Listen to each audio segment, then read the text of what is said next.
to know that this is the way to go. I think that there's other hints you could leave. You could leave something outside Vault 76 that could trigger the quest, some piece of paper, anything like that. You could have a lot of different ways to signify that people need to go to that bridge. And it doesn't need to be built into the map.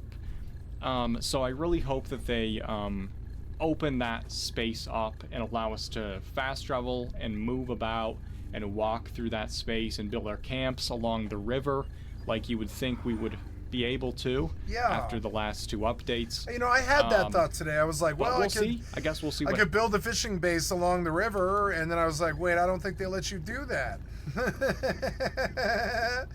And he's right, actually. I had a lot of thoughts about this today. I was like, I don't know. Suddenly, I think, like, I came for the content, now I'm done. That's kind of what burned New World, and I think it's going to burn all these games. They aren't making content good enough to keep us around. They're just making content good enough for a visit. And I've done my No Man's Sky visit. I've done my Vane visit. I've done my Enshrouded visit. I've done my Arc Raiders visit. I've done my Fallout visit. I've done my fucking... make sure I'm not muted. There we go. I've done like all these visits, like, you know, my X4 visit. I've done all Rust visit. I've done all my visits, and I don't know. I'm like looking for some place to actually spend my time. I don't even think WoW grips me enough for me to like rekindle my interest in WoW. Even I don't even think that's good enough. I think it's like really I'm struggling to look. I'm like now hunting for games again. Not maybe go back to Eve. Happens. There's always time for them to add and expand on what they're doing now.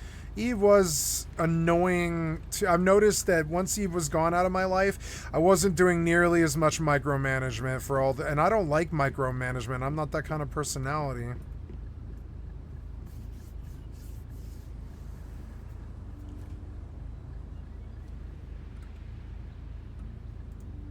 Even if it's not something that they have the time and resources to do before the update comes out, I do hope it's something that they'll consider going forward, because I do think it's a mistake to have all this wasted area, and I think that it's kind of insulting the reason why I believe that it's structured this way in the first place.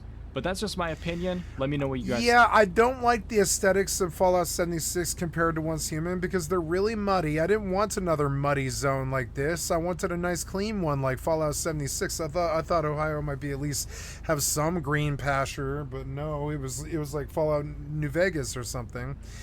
Now, you know, between the 2 new zones, which is Skyline and Ohio, the sky is torn purple and raging in Skyline, and Ohio is like New Vegas, so it's like desert. It was kind of deserty, and I didn't like that part of it. And you know, I thought Skyline was actually cooler than Ohio was, but Skyline has its problems visually because it's like this purple zone that I don't want to live in. Think in the comments. I don't want to live in this yellow zone. As always, I really appreciate all of my patrons and chat. Yeah, a lot of the area was empty. Members for your support. Yeah, this guy, he's good. I like that he actually was like a little bit.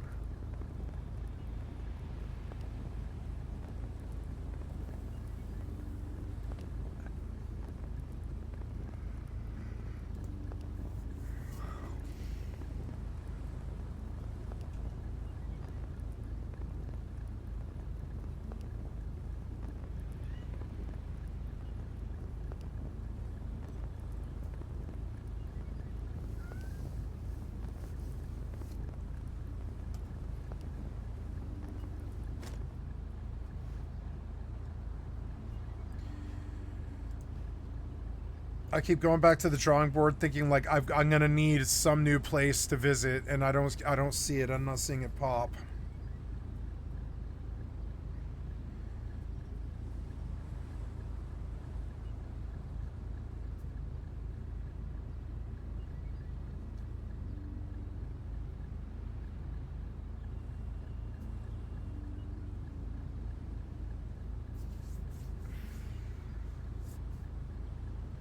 Oh my god.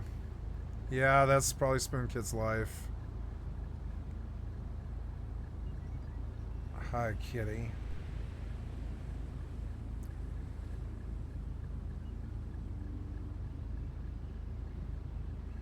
Hi, kitty. You want to come up closer to me? Yeah, you want to be on camera with me? Hi, kitty. Oh, purr, yeah. I'm just looking for a game.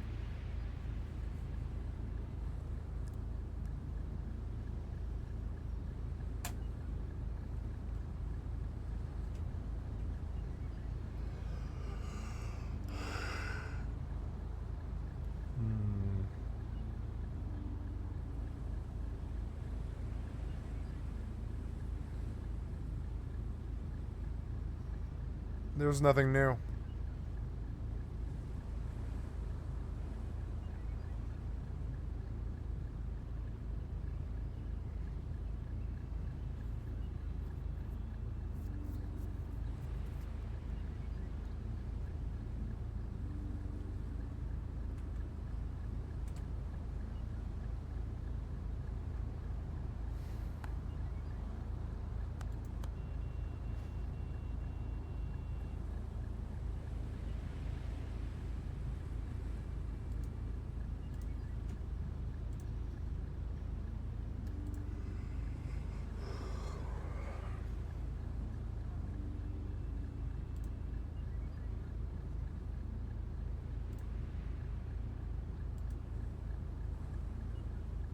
Oh god, kitty. Watch it. Pack stay. I thought this was supposed to be cheaper. No.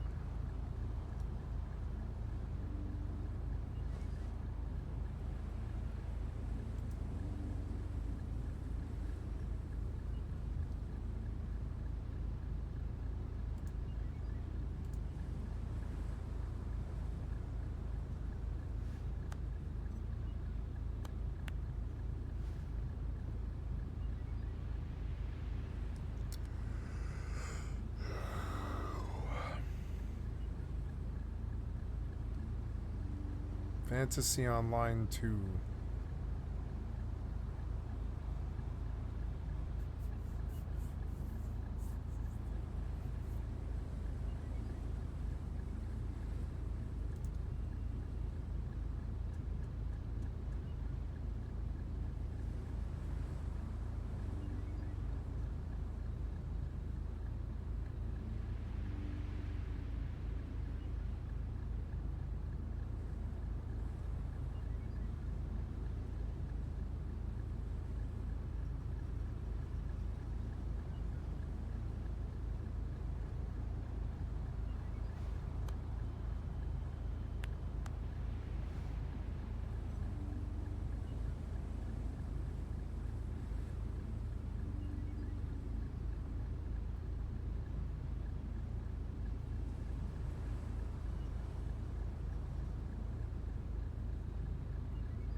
Yeah, finding games isn't so good.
Review just in.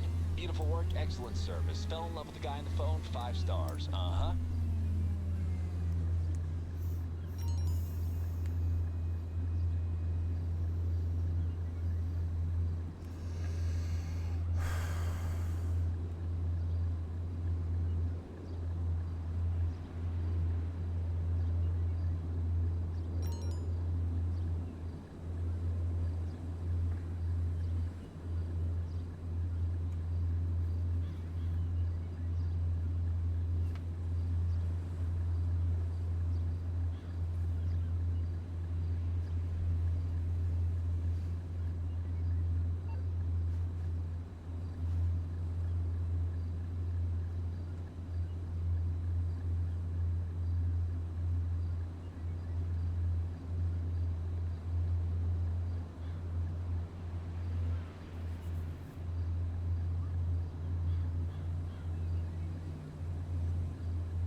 Oh, it's the original servers.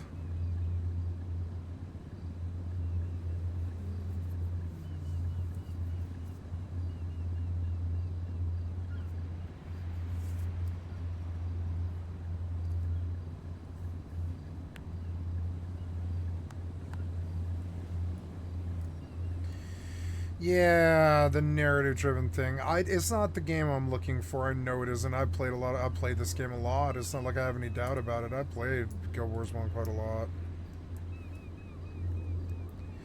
They're not making sandboxes that will keep my fucking interest.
$50 for that game. Are you serious?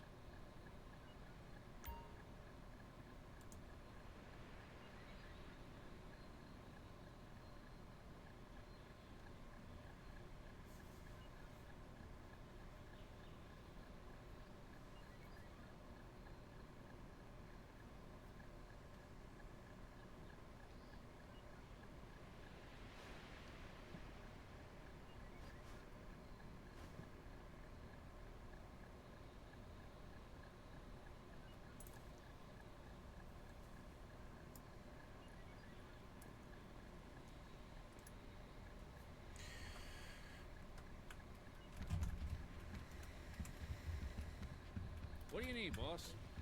Later, boss.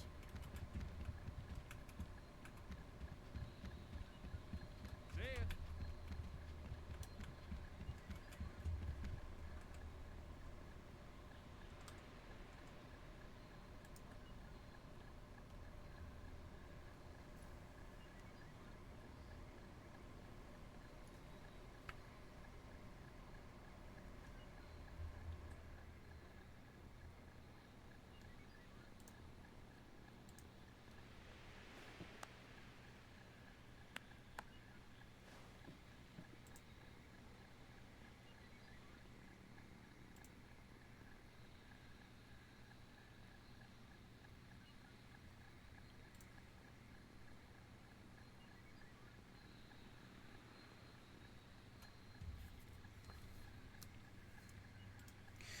Yeah, I don't think I'm going to play this game, actually. And I'm going to return. Oh, I mean, I want to support Square with this game. It was cheap. You look good today, you know? You look fresh.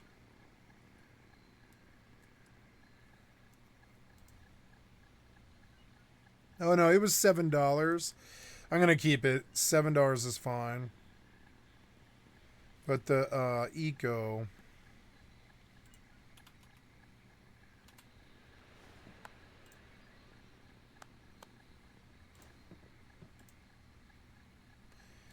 Eco was $24.50. Oh, look, refund. Oh no, I guess I'm stuck with Eco, but it was only $20. Yeah.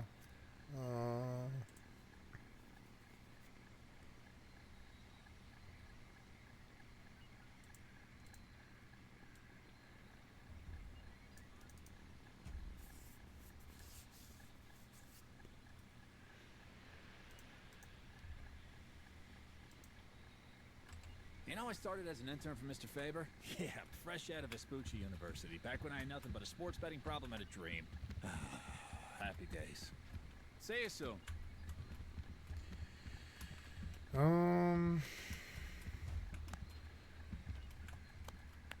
I got this done, and the heat's out, and the safe has 4250, and the work take care. earnings.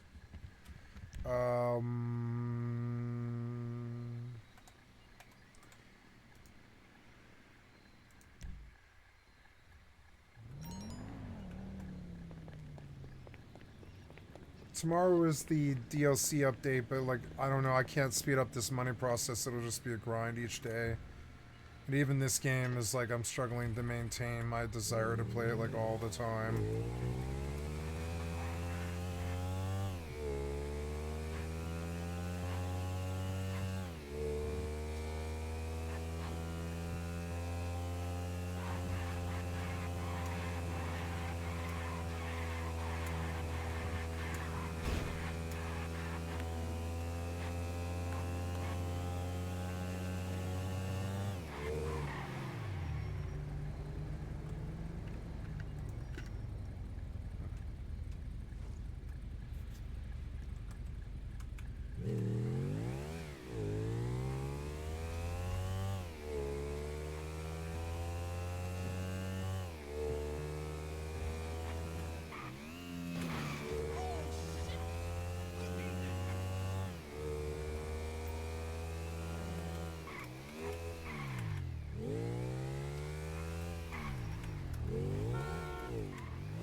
I suppose spending time worrying about it and thinking about it is probably a way to get out of the problem. So we'll just keep looking.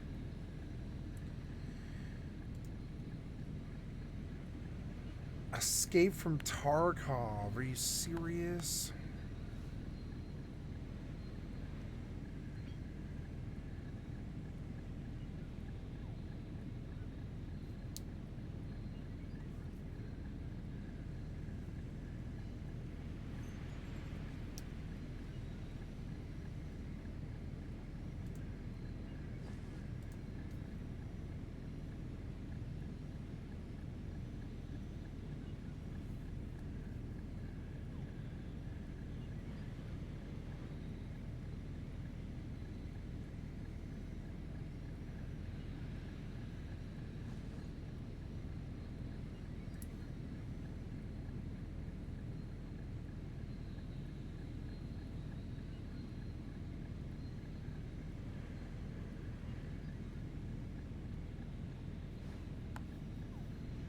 No, I'm looking for games.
Hello there and welcome back to another video. Today we're going to talk about Midnight. Yes, World of Warcraft Midnight has just been revealed at Gamescom 2025, and in this video we're going to go through all of the details that you...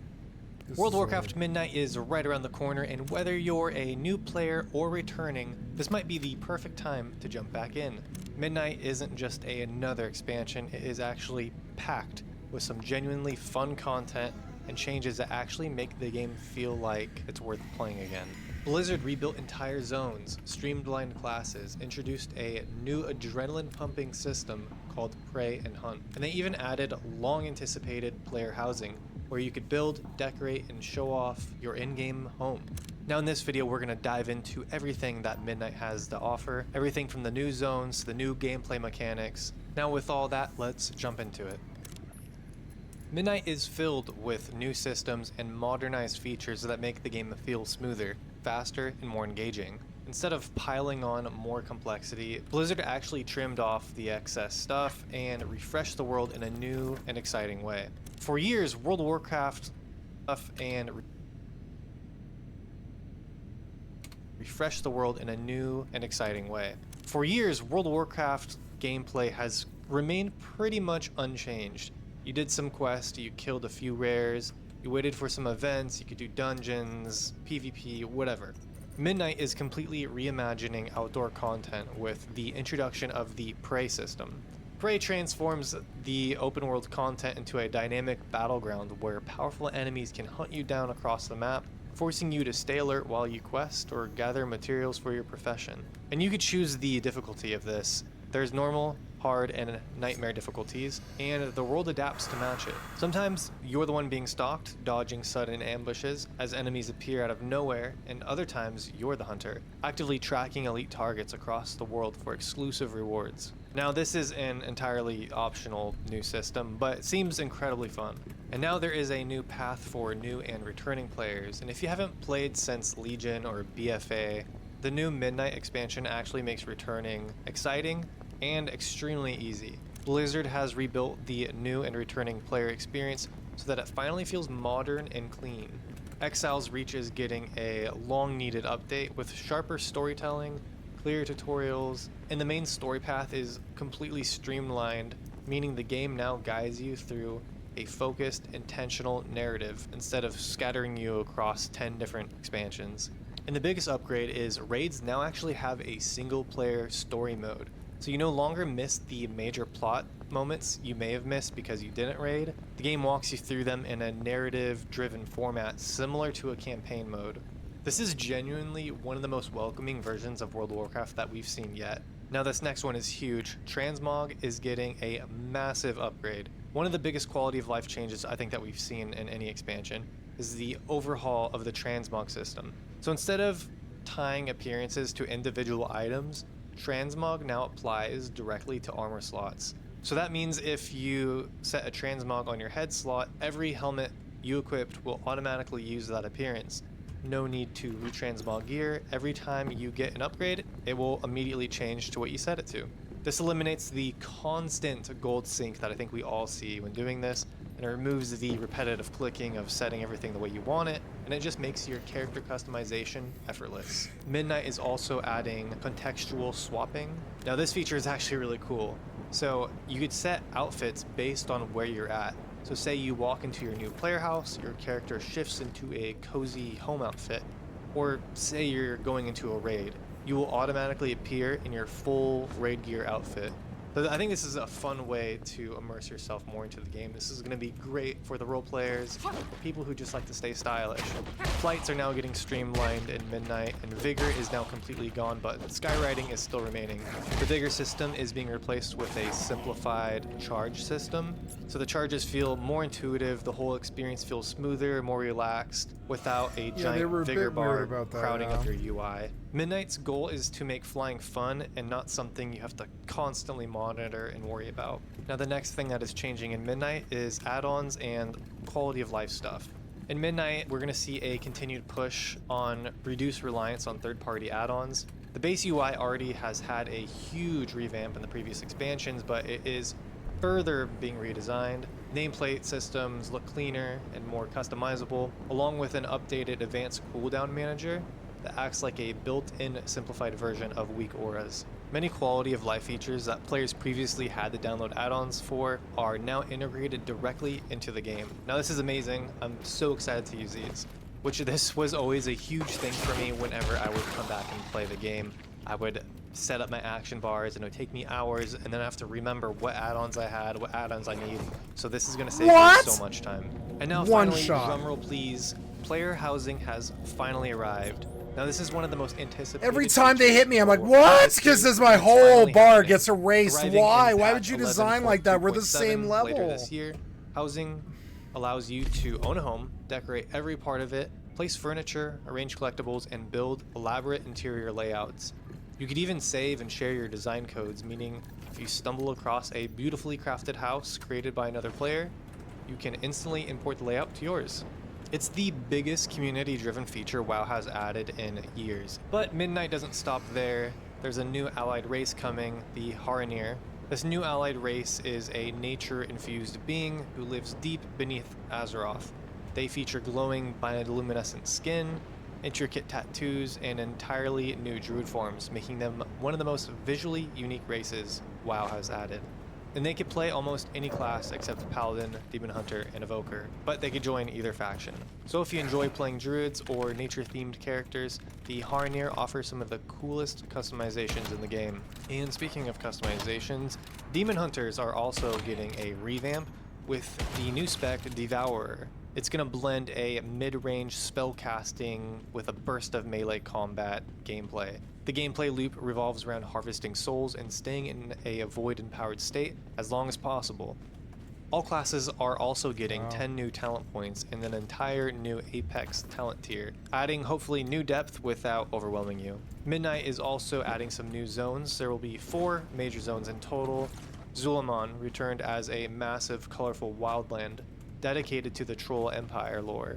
Harandar takes you deep under the roots of Azeroth into a glowing primordial jungle filled with nature magic. And the Voidstorm is a twisted void realm where Xal'atath builds her army. Your journey starts in the refreshed Eversong, then lets you choose one of the 3 middle chapters, Harandar, Zul'Aman, or a light-themed pilgrimage before ending in Voidstorm. Eversong Woods has been fully revamped, healed from the Scourge, expanded in size, and combined seamlessly with the Ghostlands into one modern zone.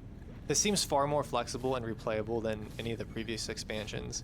Midnight launches with a strong lineup of 8 different dungeons. Delves are also making a return with 10 new mini-dungeons, plus 1 Nemesis boss.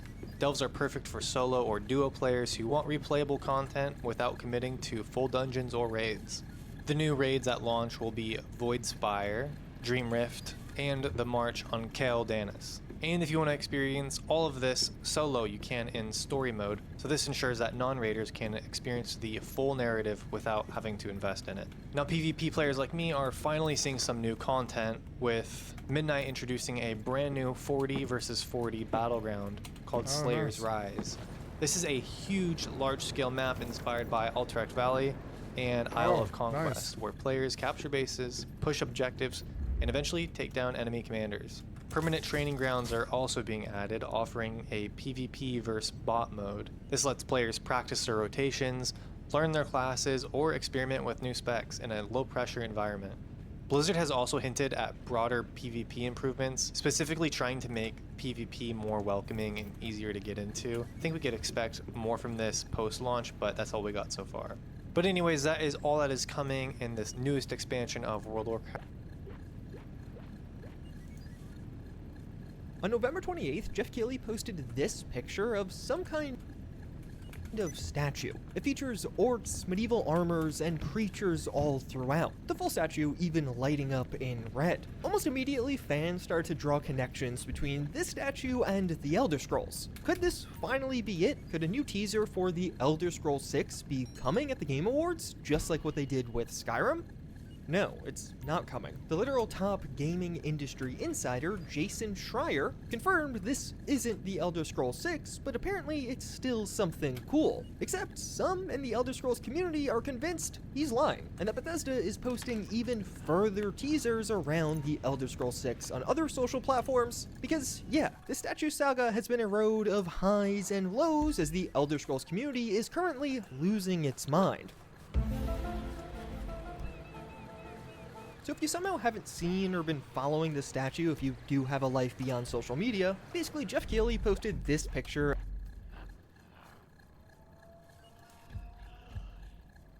So, Big X the plug has just dropped this 5M server. Welcome to D-Town, the realist. That's not even spelled correctly. Dallas server out here. Yeah, it is. So he's selling diamonds on his website, which is the in-game currency. You get 10 for $36, or you could get 30 for $108, or 100 is so for much $300. It's not a scam though, because you are getting a discount as you buy more. So you're better off just giving him $300 for 100 of What? them. D-Town plugs. D-Town drug plug, $420. There's no way anyone's buying that. D-Town money wash, $240. D-Town scam plug, $300. And a drug effect for $30. Yeah, the rest of the stuff's just pretty boring. Gang tier. Oh, it's on sale from $600 to $420. That's a way better price. Yeah, I think that I'm gonna buy that. You get gang priority, 4 gang outfits, 10 big chops, 3.5 million in-game cash. Wow. And you've got to share it between your gang. 1 exclusive gang block, limited gang vehicle. So you've got to pay $420 for basically nothing. $300 for an in-game house. Big X the Plug is a popular American rapper. You can see here that on Spotify he's got 19 million monthly listeners. So yeah, it's perfect for him. He can just open up his GTA server, make it pay to win, and just milk his fans. I actually ended up running into the rapper at the end of the video, and I spawned a garbage truck on him. Oh my god, man. Them niggas is weird, bro. Bro, what the fuck, Damn, bro? what the fuck?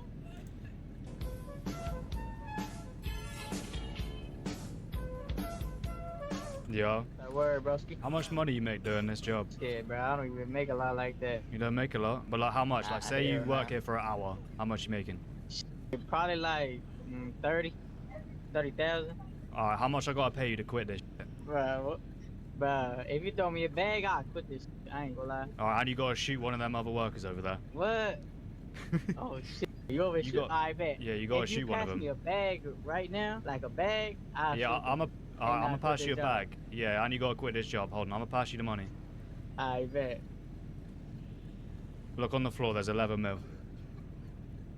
Come on, go shoot one of them. Shoot him in the head.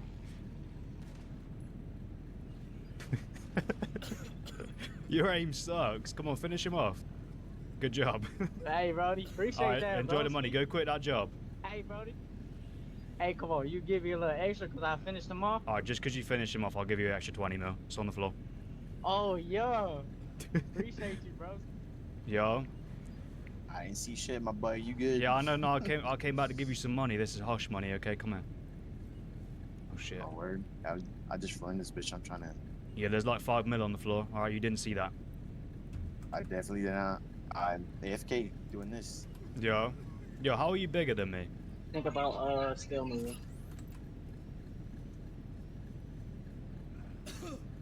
Oh shit, I can be a little midget. Oh shit. All right, you're my big homie. Give me some money. I've probably been in here as much time as you. Then you should have a 10 mil as well. Then there you go. Oh, I appreciate it. Could you guys move out of the way? I know you don't have. He's just cheating. Is he cheating?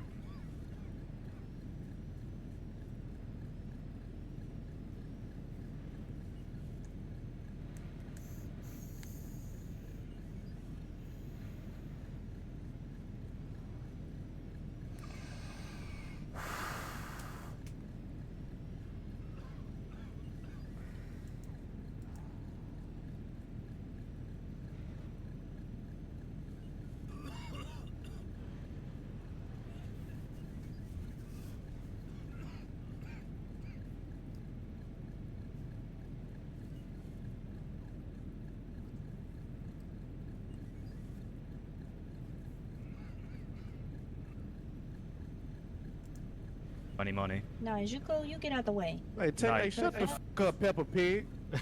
Got the motherfucking man. Get the hell out the damn store, bitch. I Take know your you ass ain't got back no to- money. Man, shut the fuck up, nigga. Take your ass back all the way back to Manchester United, where the fuck you came from, nigga. Your face. I'm pretty. You are a little. I ass got nigga. way more money than both of you. I don't care Do about my you? face. I got way more money than both of you. You're broke. Mike, listen here, Mike. Fuck off, Mike. Would you want fuck off or something, Mike? Whoa, whoa, whoa. Tell that nigga put his hand. Yeah, put your There's hands no, up. there's no need for that. Put your hands up. All right, now. okay. Yeah, let's see what the fuck you got in your pocket, nigga. All right, okay. Check it Hey, go out. through his pockets, baby. Go through his Go on, fucking come on, pockets. baby. Check my pockets. Come on, baby. Nah, nigga, move. I promise you, I'ma bust your fucking Baby, brain, check nigga. my pockets. Fuck wrong with you? I've got the cash stashed down my pants, by the way, so you might want to reach down there if you want to grab that out. Man, fuck this nigga. Man, fuck this nigga. Hold on, man. How can I go through his pockets? I kind of wanted them to rob me because they would have found all my money. They have a VIP shop down at the airport. I think that's where you buy all the pay-to-win stuff. Enter VIP shop. Yo. Yo, How do you buy a car? I ain't even buy a car. Sold them. Are you speaking out of your toenails? What you talking about? I don't know. You're really muffled. I can hear myself more clear than I can hear you. I'm kind of crazy. Yeah, I don't know what you're saying. Go get a new mic. Oh, this is where you could buy the guns, I guess. 10 gems, $100. So yeah, that one gun is worth $100. Buy a custom phone number for $100. Who was doing that? Character name, character slot. $100? Yeah, all these guns are $100. There's no way anyone's buying any of these guns for $100. Yo, if I give you some money, will you go get a new microphone? There, look on the floor. Just go get yourself a new mic with that. Yeah, that's all good then. Yeah, you enjoy that money. No idea what he said. Alright, there we go. I've just spawned 10 of these weapons. So what's that? That's $1,000 on He's just like me right there. Wait, let me give it to this guy. Yo, I just got some VIP guns. Do you want them? No, I can't hear you. Come here. His mic is so shit. There, that's $1,000 worth of guns in the trunk. Have a look in there. That guy just came up 25 million, 10 weapons. Yo. What's good? Yo, I just got back from the VIP shop. I just spent my last paycheck on the shop. Oh yeah? Yeah, I just bought a bunch of ARs. Do you want a couple? At this point in time, I don't really have the funds for them. No, I'll just give it to you. Yeah. Oh hell yeah. What's the catch, man? I mean, you could either give me a kiss or you could shake your ass. Okay, well, let me just see how good these guns are before I go and do all that, you know? That's $1,000 worth of guns right there. That's 10 of them. God damn. I just spent like $5 in the VIP store. It's not a waste of money though, because it's going into Big X the Plug's pocket. And you want me to take all these? Yeah, take them all. I'm about to go back there in a minute and buy more. So what are you gonna do then? Just shake your ass, come on, for like 5 seconds. You know what? Come on, it's a good deal. Is that good enough? I said shake your ass, not dance like a female. I mean, that's as good as it's gonna get, man. What do you mean? I mean, I got 2 left feet. And you got 2 juicy butt cheeks. Okay, alright. Come on, I just want 5 seconds out of you. Like I said, boss man, that's as good as it's gonna get. So you just scam me then? I mean, you can call it what you want. Got guns with no I was gonna bullets. give you a bit of money as well, but nah, if you want to scam me. You think I'm scamming you because I don't want to shake some ass? I'm not mad, I'm just disappointed. Alright, look, I appreciate you hooking it up with the guns, though. Yo, can I get a ride, please? Where the hell you trying to go, boy? We're going back to your apartment, ain't we? I'm going to drop out these people and make some of this money. Oh This shit, bus giving out. I'll give you some money. Well, let me get some. How much you want, Trisha? I need all you got. All I got? Yeah, what you got? I got a whole bunch of money. Well, let me get some, cause I'm out here driving the bus to make a living. I'll put a couple bucks in the glove box for you. Have a look. I think you might be able to quit the bus job. Think so? Yeah, did you look? Oh shit! I think I might be able to too. Wait, would you give me a kiss for that money? Hell yeah! Oh, come on then, jump out. Well, let me get out and give you some love. Hold on. Come and give me some love. Oh shit, you're a midget as well. Could you just blow me a kiss? Hold on. I don't know how to do that. She's wrinkly. Wait, how old are you? You're wrinkly. I'm 65. Oh shit. You're seasoned. Yeah, I'm real seasoned, darling. Oh, that is not a kiss. Come on, give me a kiss. I'm trying to give you one. This one making all type of shit happen. Oh, Oh, shit. there you go. That one worked perfect. What the fuck? Where's your car at? You got no whip, bro. You ain't got no whip. How long you been in it for? Shit, since yesterday. Since yesterday, how much money you got so far? Yeah, I ain't grinded yet, man. I'm finna go sell some shoes in a minute. Alright, do you want a bit of money to start off? Oh, shit. This is why I didn't do this stuff. I've seen this sort of stuff before, and it's just endlessly fascinating to me. But also, I don't want to be around these people. Trying to bless the game, then bless the game, man. Oh shit, my fault. Look on the floor. You chillin', man. Oh, shit, one love, man. Yeah, mine. Go get a new car. This guy's Steam name is Bob. Yo, Bob. Yo, Bob. Bob, jump in. Come on. You know who I am. Bob, jump in. We're about to go make some money. Come on. But how do you know who I am, though? Bob, jump in the car. Don't ask questions. Shit. Alright, Bob, you ain't even got to do nothing to make this money, okay? Just look in the glove box. What the fuck? Now, Bob, get the out of my car right now. Alright, hold on. Okay, motherfucker. What the fuck?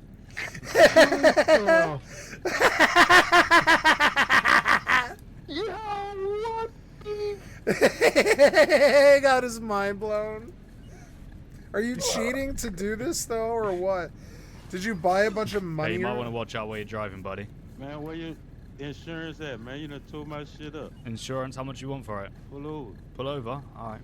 You tore my shit up, gang. Yeah, how much do you want for it? 200. 200 what? 200K.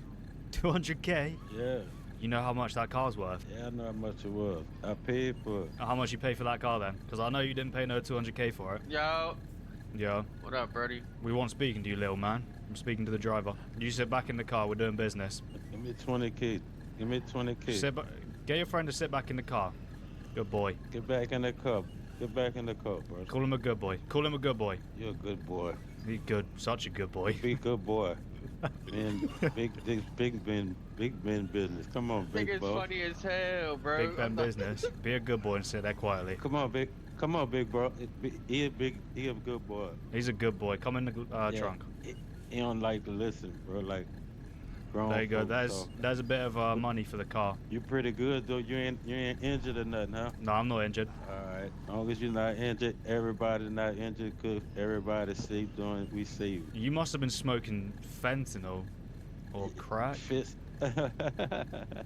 Nah, that's that good weed, man. Is it? I can tell you're gone. I'm gonna bring you some, gang. Let me get you the line. I don't have a phone. Look in the trunk. There's a extra bit of money in there for you. Alright. That's $1,000 worth of guns, that is. Make sure you give the good dog some. Good boy. Oh yeah. For Funny sure. as hell, bro. Good boy. What happened to you? What you mean? Like, why are you on a crutch? Man, I got hit by a car and shit. Did you? You need to It's not funny. He's just giving you money. watch where you're walking. It's then not, you he's money as hell, is what you mean. He's not funny as hell. He's money as hell. be a little bit more careful. He's money as hell. He bribed you Shit, for the what are you up to then? interaction. Shit, trying to get some cheese out here. Trying to get some cheese. Yeah, man. I got some smegma if you want some. Some what? Some smegma. What the fuck is that?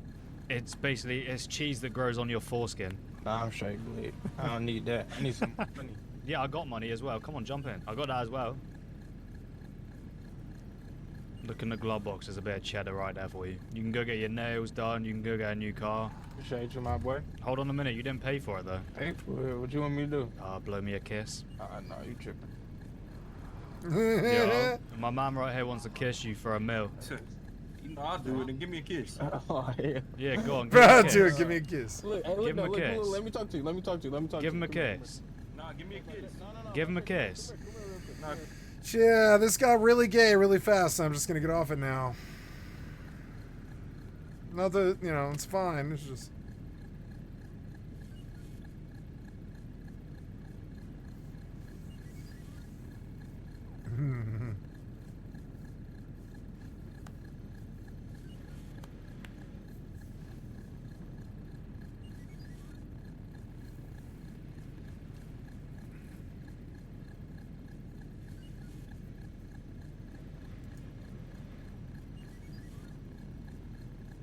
Do younger people even like MMOs? I think younger people will and would enjoy a variation of MMO, but it won't look like a WoW or Final Fantasy 14.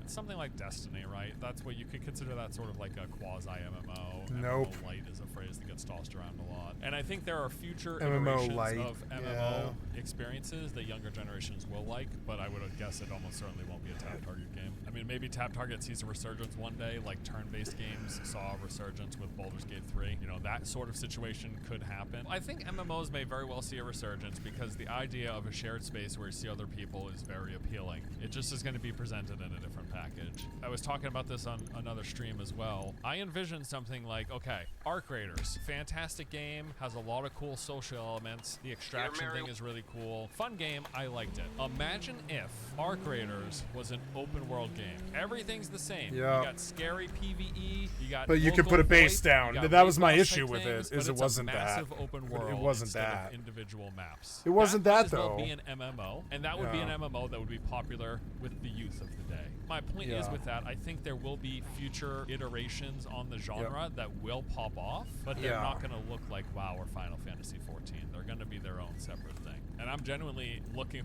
Yeah, me too.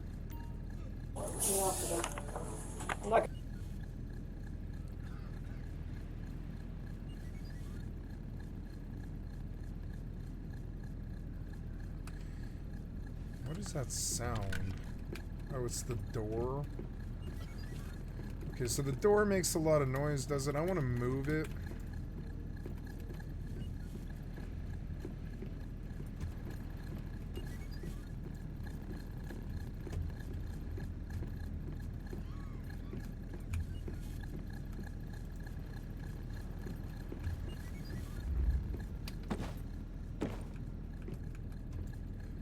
Oh, the door is murder. It's terrible sounding.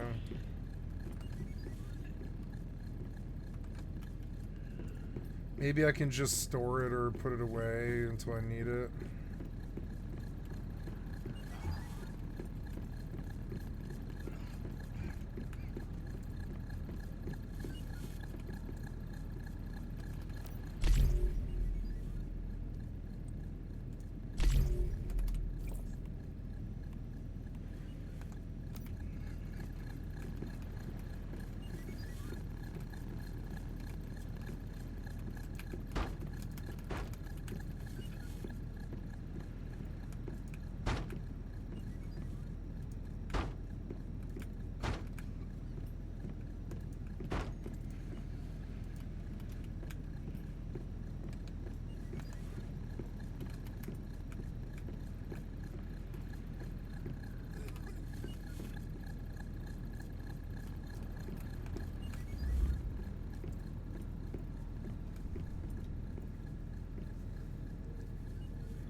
Hey, it's Kamikaze Short Bus. Haven't seen her in a while.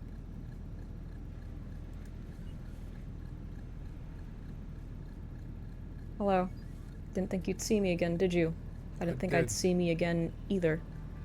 A couple months ago, my mom passed away from breast cancer, and so I thought I was just done with YouTube, with everything.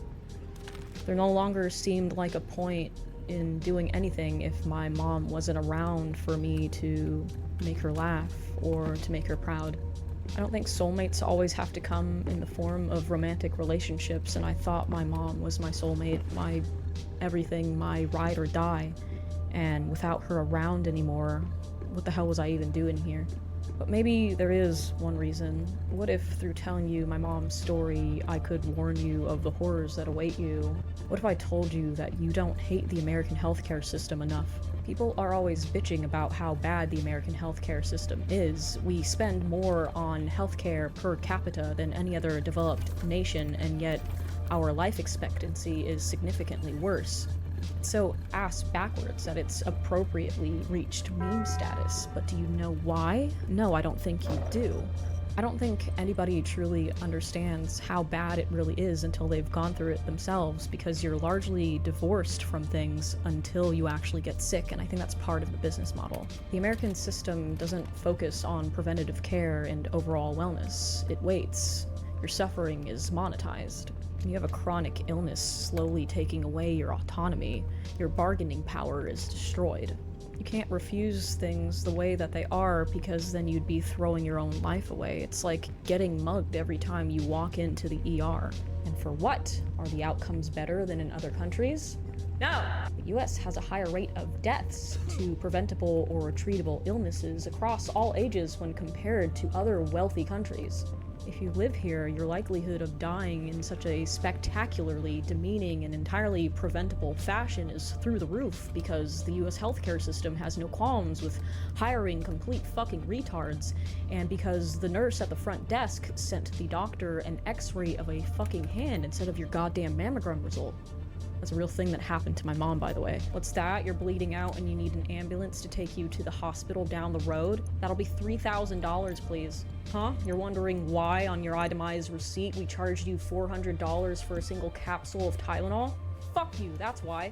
Okay. Also, your unborn child has autism now, and that's exactly what happened to my mom.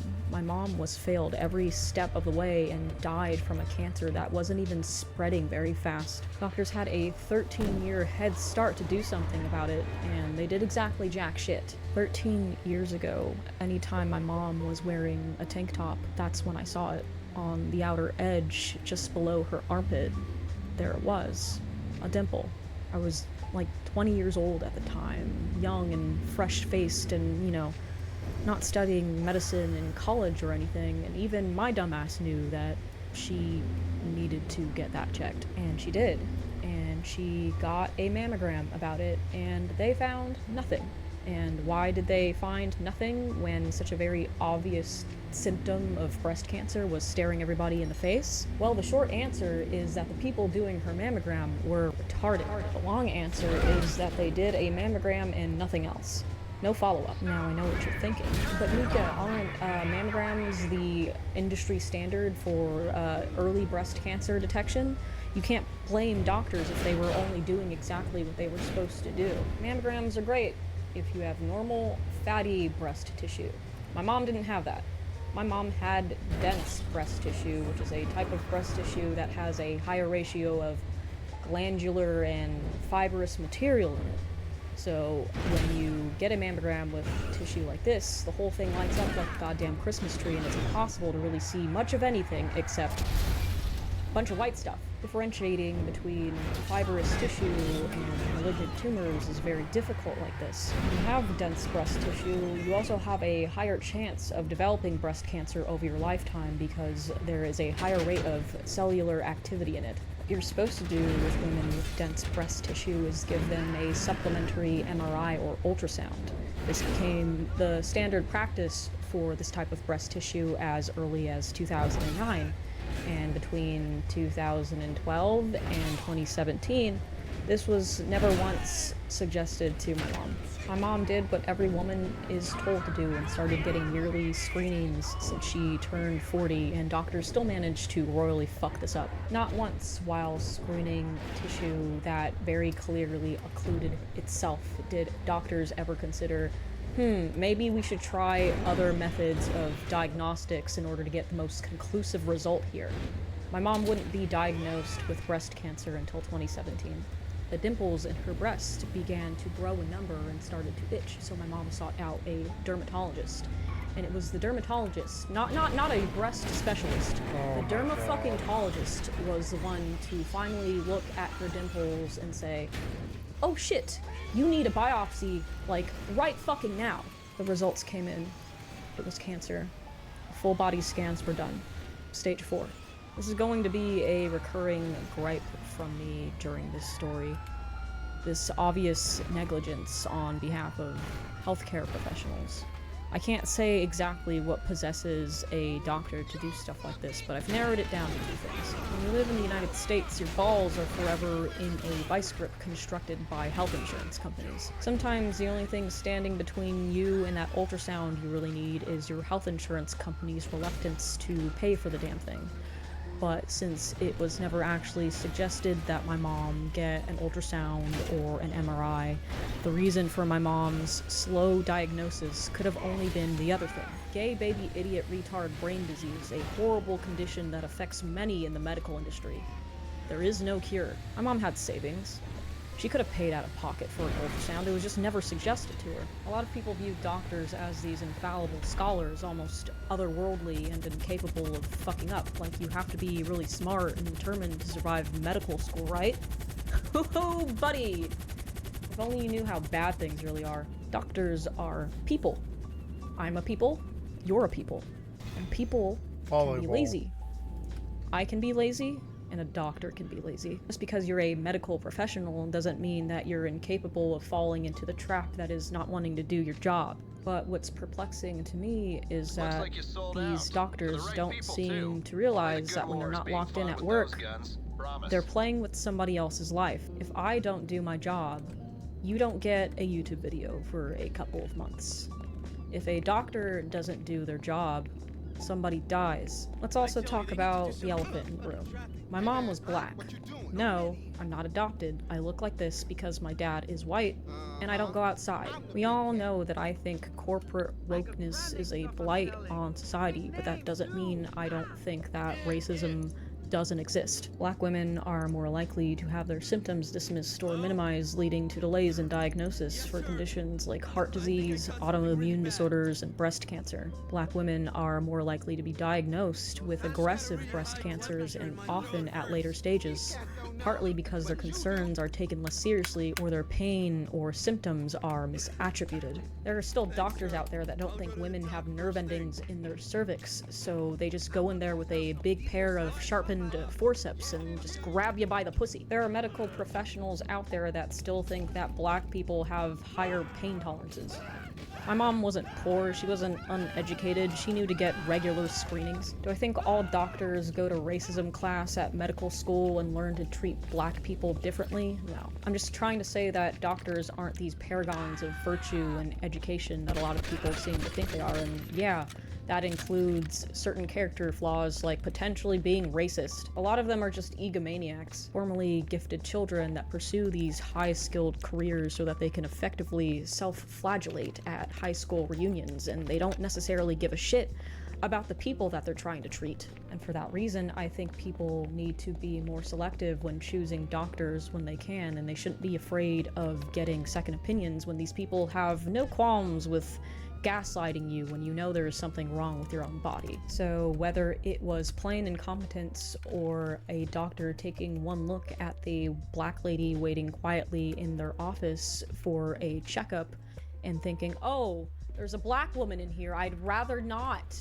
My whole day is ruined. My mom was never given the screenings that she deserved. Initially, they gave my mom 3 months to live. Initially, my mom didn't even tell me she had cancer. One day, she came to visit me at college and she took me out to dinner. She was her usual goofy self, cracking jokes at every opportunity. She didn't seem anxious at all. The only thing out of the ordinary that happened was that she handed me an envelope and inside of it was 20 grand. Confused, I asked her, haha, what's wrong? What are you, dying or something?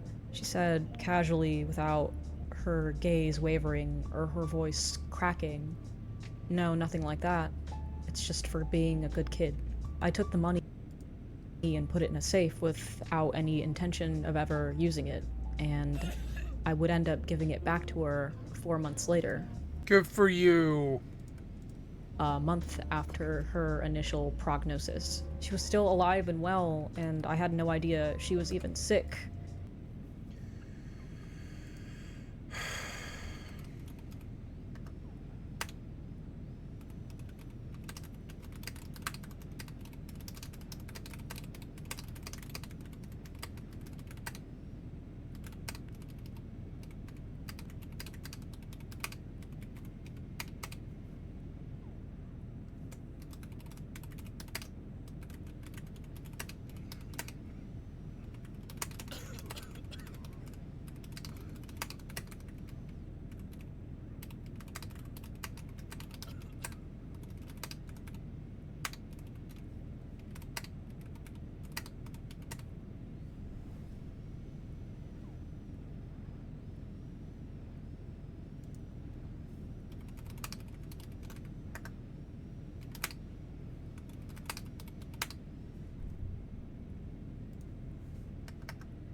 And eventually, when I told her that I had plans to travel the world after college, she finally broke down and told me that she'd rather I stayed close for the time being, because she in fact had stage 4 breast cancer.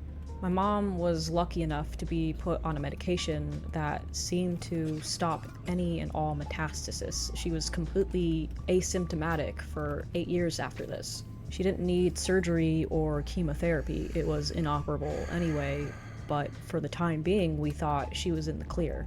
Sometimes the world around you changes and you have to leave the state where you had good health insurance and slow but more or less competent doctors. Sometimes you have to move to an area of the country where every doctor within an hour's drive is a complete knuckle-dragging homunculus that delights in watching you suffer, and that's how my mom got into the situation that she was in earlier this year. In February of this year, my mom was no longer on the fancy health insurance. She opted to switch to Medicare in light of all of the rising costs of everything. And while of course she still had cancer, it hadn't bothered her in years. It lay dormant inside of her body, and as long as she was regularly taking her 2 medications, Ibrance and Letrozole, everything was fine. She was, however, having a rough time connecting with the oncologists in her network. All of them seemed extremely dismissive about her condition and very unbothered with her and unsympathetic. So she kept trying to switch oncologists. She'd even heard a couple of them joking in the hallways of their medical offices about how cancer was a big business, and she kind of didn't want to deal with people like that. She was just looking for somebody who was willing to do the bare minimum of quelling her anxiety and having decent bedside manner. So she found another new oncologist, and they stopped prescribing my mom her medication. Why? Shit, man, your guess is just as good as mine. There was no new metastasis. Her tumor markers were even shrinking in places. This doctor wanted to give my mom a new medication, and my mom was rightfully confused about it. The side effects of this new medication were gnarly as fuck, and my mom didn't want to have to put up with readjusting to a new medication, and why should she? This medication had been working for years. But this doctor insisted that she needed to be off of this medication, and naturally my mom, you know, looking out for her own health, just followed directions. And then for 2 months, the doctor just forgot about my mom. No follow-ups, no prescription for the new medication, nothing. Just radio silence. And during this time, my mom followed directions and stopped taking her medication. So why was this doctor trying to get my mom to take a new medication when she'd been fine for 8 years? I spoke to my next door neighbor a few days after my mom died. I went over there to break the news and try to make sense of things, and I asked him directly. He happened to be a retired naval doctor of 30 years who happened to also have cancer, and he told it to me straight. Doctors simply have financial incentives to do certain things, and to deny this is to deny human nature, and I think therein lies a specific problem with the way we do healthcare in this country. The for-profit nature of it ruins the intimacy required between doctor and patient to get the most desirable life-saving outcome. They don't care about your well-being, they care about making the most money, and this is made obvious by something like how astronomical the price of an MRI is. Doctors will try to tell you that an MRI is expensive because they have to pay off the machine and the person who knows how to use it, and this is only partially true. What they don't tell you is doctors essentially collude with each other to keep things really expensive. They literally just make a number. I'm going to, you know, it's funny, the death of the, or like the change to the healthcare system to shittier and more money-based is like the change to my political system to be shittier and more money-based, and like the gambling to be more shittier and more money-based, and more all the greed to be more shittier and money-based. The video games are shittier and more money-based, and everything is shittier and kind of more money-based, and I try not to look at it as like this all-encompassing, like a coffee swirl in a cup of coffee or something. I keep thinking of it as like these signs of a cirrus cloud of spinning down a drain, the video game industry, my country, the politics, the presidency, the lies, the deceit, the poverty, the healthcare system, Luigi, no kings, the Mexican racism, all the stuff. And it feels like we're about to descend into World War in the next like 15 years or something like that. And honestly, that's not very fair to me. I, just like my mother, I've been in conflict, like in foreign conflict during my lifetime, like 25 years of my life. And it's going to be 40 by the end of it. And by the end of it, it'll probably be 60 or 80. And I don't see a lessening of it. I only see a cirrus cloud. I'm reminded of a movie called the movie Pie, the coffee swirl. I keep thinking about it in my fucking mind. It was one of the first times I ever really like learned the Fibonacci sequence as well as I thought. And it is this image here. I can pull it. I keep seeing it in my mind. The image itself isn't particular, but it reminds me that the Fibonacci sequence is in everything. And if you see this cirrus cloud moving down a drain, it's like a big typhoon is about to start, I think. And honestly, I think it's alarmist and terrifying and scary, and it brings tears to my fucking eyes and fear, and I don't know what's coming. I think it's a storm of poverty that's going to lead to violence, I think. I feel blessed that I have a home right now, but I think I'm going to be one of the first to go. Because I'm disabled, I'm Asperger's, I'm all the Tylenol people that they hate. I'm a leftist, I'm a liberal, I went to No Kings. I think they're going to hate me. I think they're going to torch me. It's fucking crazy, and I get scared all the time. She's scared of the healthcare system failing her mother and her fellow Americans. I'm scared of the systemic collapse of everything that we need to keep this society running. And I think it's weird because it starts with the things that you can afford to lose, like video games. And I go looking through the top 100 games. I can't find one. I go looking through Sandboxes and I see pieces of crap that I wouldn't have played when I was a child. I wouldn't have played Necess when I was a child. I would have been like, no.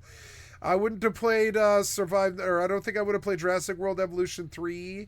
Like, a lot of these, like it's just weird. A lot of these are games I wouldn't have even played when I was a child and dumb and open-minded. It's weird.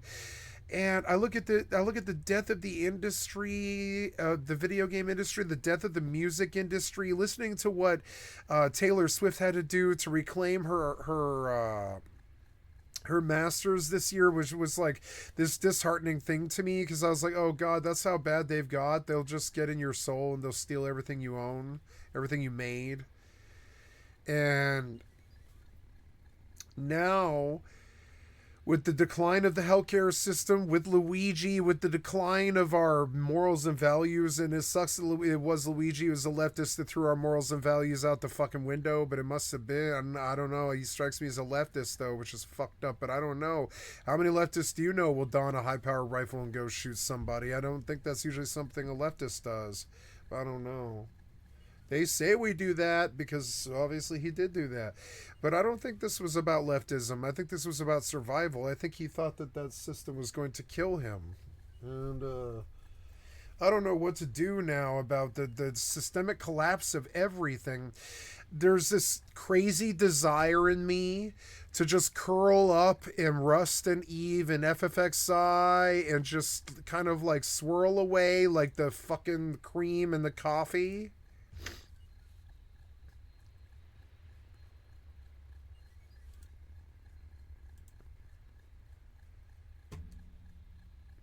To see patterns in the stock market and in the way tech sells and the iPhones sell, to see patterns in the way that we don't go to space and stuff. I see the go patterns of like black moving along with the white lines or whatever it is, or white moving along black lines, and never the two shall meet or whatever. It's insane.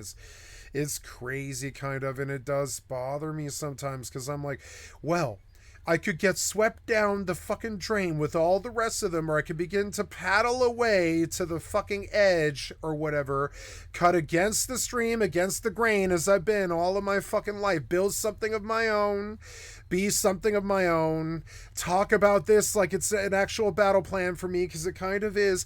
I can't find games to suffice the time it takes. A lot of them aren't made well enough to make me feel like to justify my time spent there, like Grand Theft Auto does and Fallout does and Once Human does. But a lot of these other games don't feel like the time I'm spending on them is warranted. Like, they're not good enough. New World wasn't good enough. It disappeared overnight, and I had 2,200 hours in that game. Like, I keep looking for something that can step in that will keep me satisfied.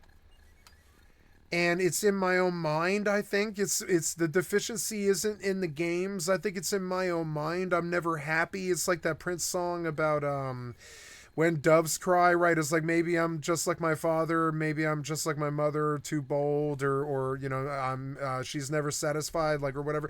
I'm never satisfied, ever. It always could be better. So I'm just like, you know, I think about how the country could be better. The political parties could be better and actually represent their interests better. Like, you know, I don't think a lot of honesty happens, and that seems kind of bad. It seems like honesty is this easy thing. It's easier to be honest than it is to lie, but we spend most of our time constructing lies. It seems sort of stupid. Honesty would be much, much better, I think. There's all these problems. Like, I don't know. You can't solve systemic problems like this. You can't wave a magic wand at big cirrus clouds of hatred and bullying and poverty and stuff. You can't wave a magic wand at this stuff to face it. And there's no Voldemort to go chop off a head or like go to Mordor and throw the ring in the volcano or whatever. There's nothing that you can do to stop this. It's the general malaise and the general entropy and the general fucking the decline of everything we know and love, you know. And I used to really believe that maybe we could change things. I thought there was hope in my generation to do it, but then they didn't pass the torch. I don't know anybody my age doing leadership or anything like that. Maybe AOC. Like, how old is AOC?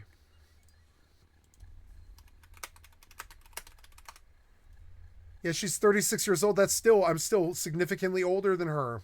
I'm still like 7 years older than her. She's younger than me.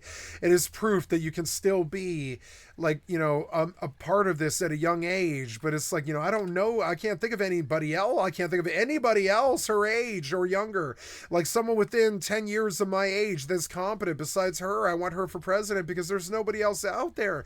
And I keep thinking about it. I'm like, I don't know. There's not too many people that are like competent out there anymore. It's a giant systemic problem. It's like we needed to worry about education and getting our people strong and well fed and not worried about poverty or dying in the inner cities or ignorance or losing our language or losing our people or this racism that we willingly fucking like committed to. It's like, I try not to get scared. I see videos like this where she's just talking about the death of her mother and like all of the confusion around it in her own personal life. And I'm sure I'm about to go through that myself in the next 20 years. I think my mother's going to last longer because she's the tougher battle axe, but you know, I think that's going to happen to me too. And I don't know. I look at somebody else like getting cast adrift and finding no solace and then attacking the healthcare system that tried to help her mother. I mean, you can say what you want about the healthcare system being incompetent or money-based or greedy or shitty. That's all true, but also they are there trying to help people. I really try not to lose sight of that. Up, and if other doctors in the area also agree to charge that essentially becomes the standardized cost. Even worse still, doctors can just decide to charge you more based on which insurance you have. It's bullshit. It's all made up. Doctors will pull a number directly out of their assholes, and if they can get away with charging it, they will, and usually they can. There's nothing stopping them from doing this. And this line of thinking is why I don't think we're ever going to find a cure for cancer. The temptation with that attitude, we won't. To have a patient chronically sick and forever profitable is just too great. The incentive to have chronically sick people rather than healthy ones. Yeah, with the no greed issues is actually too killing much of a us. temptation. Mika, doctors would never do that. Doctors are really smart and invested in the research that will someday cure people. We just haven't found the cure for cancer yet because we just haven't, okay? Cancer is a really complex disease, and there's lots of different kinds of cancer, and they all behave differently from each other. How stupid are you? They haven't found a cure for cancer because they're not looking for one. You can't sit there and tell me that an industry absolutely rotten. Yeah, they found the cure for greed, COVID so corruption, quick. Runaway political Remember? powers, It was actively like 2 looking years. for a way to destroy their own COVID's business way model. worse than It's just cancer. basic common sense. Do you know how laws get passed in this country? Lobbying by special interest groups. Not by the red This guy, was a not slow by killer. the blue COVID guy. kills you Whoever is the fast. best at bribing the red or the blue guy. You know which industry spends the most on lobbying? The pharmaceutical and health products pharmaceutical, industry. yep. Researchers do find a cure. Do you know Big how pharma. easy it is to just silence things you I was don't thinking like it was if you have guns, the money but to no, do it is that? big Remember when pharma. Monsanto covered up all of those studies Yeah, that I linked do. Roundup directly to an increased Yeah, I likelihood of do. developing cancer? You think shit like that doesn't happen all the time in the scientific community? Trust the science! Your best chance at a cure is just not developing cancer in the first place, but that's also really hard because they keep poisoning the food supply. There are forever chemicals in the pesticides they use on the fruit. The water in Flint, Michigan is probably still flammable. This month we had, like, radioactive shrimp contaminating the seafood supply. You're just fucked. They're enemies of the fucking ocean, and I can't stand them. Their greed makes them the enemy of the fucking ocean, and that's how I think of them. Just like Metric. That's how you know, Emily put it. She was like, I try not to think about it this way, but they're enemies of the ocean. Fucked, never mind, sorry. And if I'm wrong about doctors, about this industry as a whole, okay. Then tell me in the comments right now, why is my mom dead? If they cared so much about her, if they cared about so many people's well-being, why is my mom dead? During these 2 months where my mom was left untreated, she started experiencing a very peculiar type of abdominal pain, like constipation, but much more painful, so I would end up having to take her to the emergency room a couple of times. Each time they did an abdominal CT, but nothing showed up.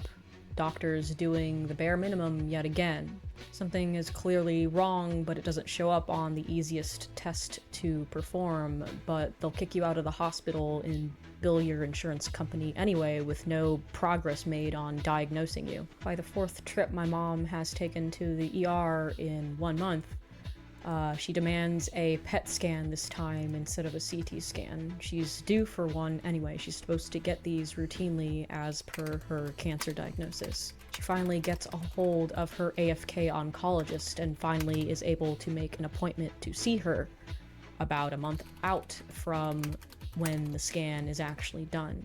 The day of the appointment is finally here and my mom is feeling significantly worse. Her oncologist walks in and says, "What am I seeing you for today?" It says here that you need a PET scan. Yeah, you're overdue for one. You should probably go get one of those before I talk to you today. This motherfucker has not yet read the PET scan results from the PET scan that my mom got a month ago. We gently remind this fat fucking heifer that she should already have the PET scan results, so she briefly excuses herself to go get them. After a moment, she returns, and without so much as a drop of bedside manner or any remorse or admission of fault for this entire predicament, she says, "Oh, hey, yeah, you know your cancer's spread, right? Yeah, it's in your kidneys and abdomen now." My mom remains steadfast at this news. My mom has always been this unwavering fortress of stoicism, and today was no different, and she refused to give in to despair. I, on the other hand, started sobbing immediately. The oncologist tells us that with this new metastasis, her old medication will no longer work, because that medication was made for metastasis that had only moved into the bone, and now it was in the soft tissue. This, of course, feeds into my conspiracy theory that this was all orchestrated so that my mom would have to switch medications so that her doctor could get a kickback or something, but I digress. My mom, braver than anybody I've ever known, just says, "That's okay. There are endless possibilities. There's lots of things I haven't tried yet. There's lots of supplemental things I could do as well, like a keto diet or vitamin C drip therapies. The oncologist cuts her off with a scoff.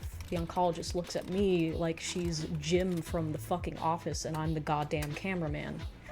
That stuff doesn't work. You know, I'm all for honesty and a doctor giving it to me straight, but what's with the ego there? Why would you say that to somebody who's just trying to find hope in a really dangerous situation? It's not like my mom said, oh, I'm gonna eat Borax packets and drink bleach and take my panties off and point my asshole directly at the sun like they said to do on TikTok and that'll cure me. This is the issue I have with a lot of doctors. They mount this high horse thinking themselves to be these medical rock stars up there with goddamn Watson and Crick, when the reality is they're just shitty HMO doctors that can't even remember what kind of cancer their patient has. I remember going home that day and just screaming and crying and hugging my mom a lot, and this was only the beginning of how bad things were about to get. But I sprang into action and I started researching every alternative cancer treatment in the book. I figure since my mom's got a week out before she gets her biopsy referral, it can't help to put her on maybe a really healthy diet, a keto diet even. It can't hurt to give her some medical marijuana. You know, every second counts, and she's got a week to go before we start discussing other treatment options, so might as well wait that 10? week. 10 seems try other things extreme. For a week. If it takes just 1 week. A minute each. 4 to 6 weeks later. We call these people every day for 4 weeks trying to get them to finally refer us to the hospital so she can get a biopsy so we can figure out what kind of treatment her new metastasis will respond to. Every time we try calling the hospital, they tell us that the oncologist's office has made some sort of clerical error, or they forgot a chunk of insurance information, or they still hadn't fixed a clerical error from 2 clerical errors ago. Let's talk about the worst people alive. Receptionists, bureaucrats, the people who have the easiest job in the world. All they're responsible for doing is taking data and entering it into a system, and they still manage to fuck that up. Remember that video I made about AI and how it's gonna take all the art jobs, and it's actually going to take every job, and then everybody is gonna be jobless, and it's gonna be a real bad time? I take it back. AI can have the receptionists. Loosely related, but I also think we should bring back public execution. Here's a reenactment of my own experience dealing with these kinds of people and trying to get old medical history documents transferred over to my new doctor. Hey, I'm a former patient there and I'm just trying to get some mammogram results from 2 years ago forwarded to my new doctor because I moved. Yeah, so we don't have those. We migrated to a new system. So we still haven't updated everything, so you're gonna have to like figure out what radiologist you went through and call them, and then maybe then you can like get those results directly from those people. Okay? Oh, okay, thanks. Hey, I'm a former patient there, I think. I'm just trying to get some mammogram results from like 2 years ago so they can be forwarded to my new doctor. I think this is the place where I got the scans done. Oh yeah, we do mammograms here.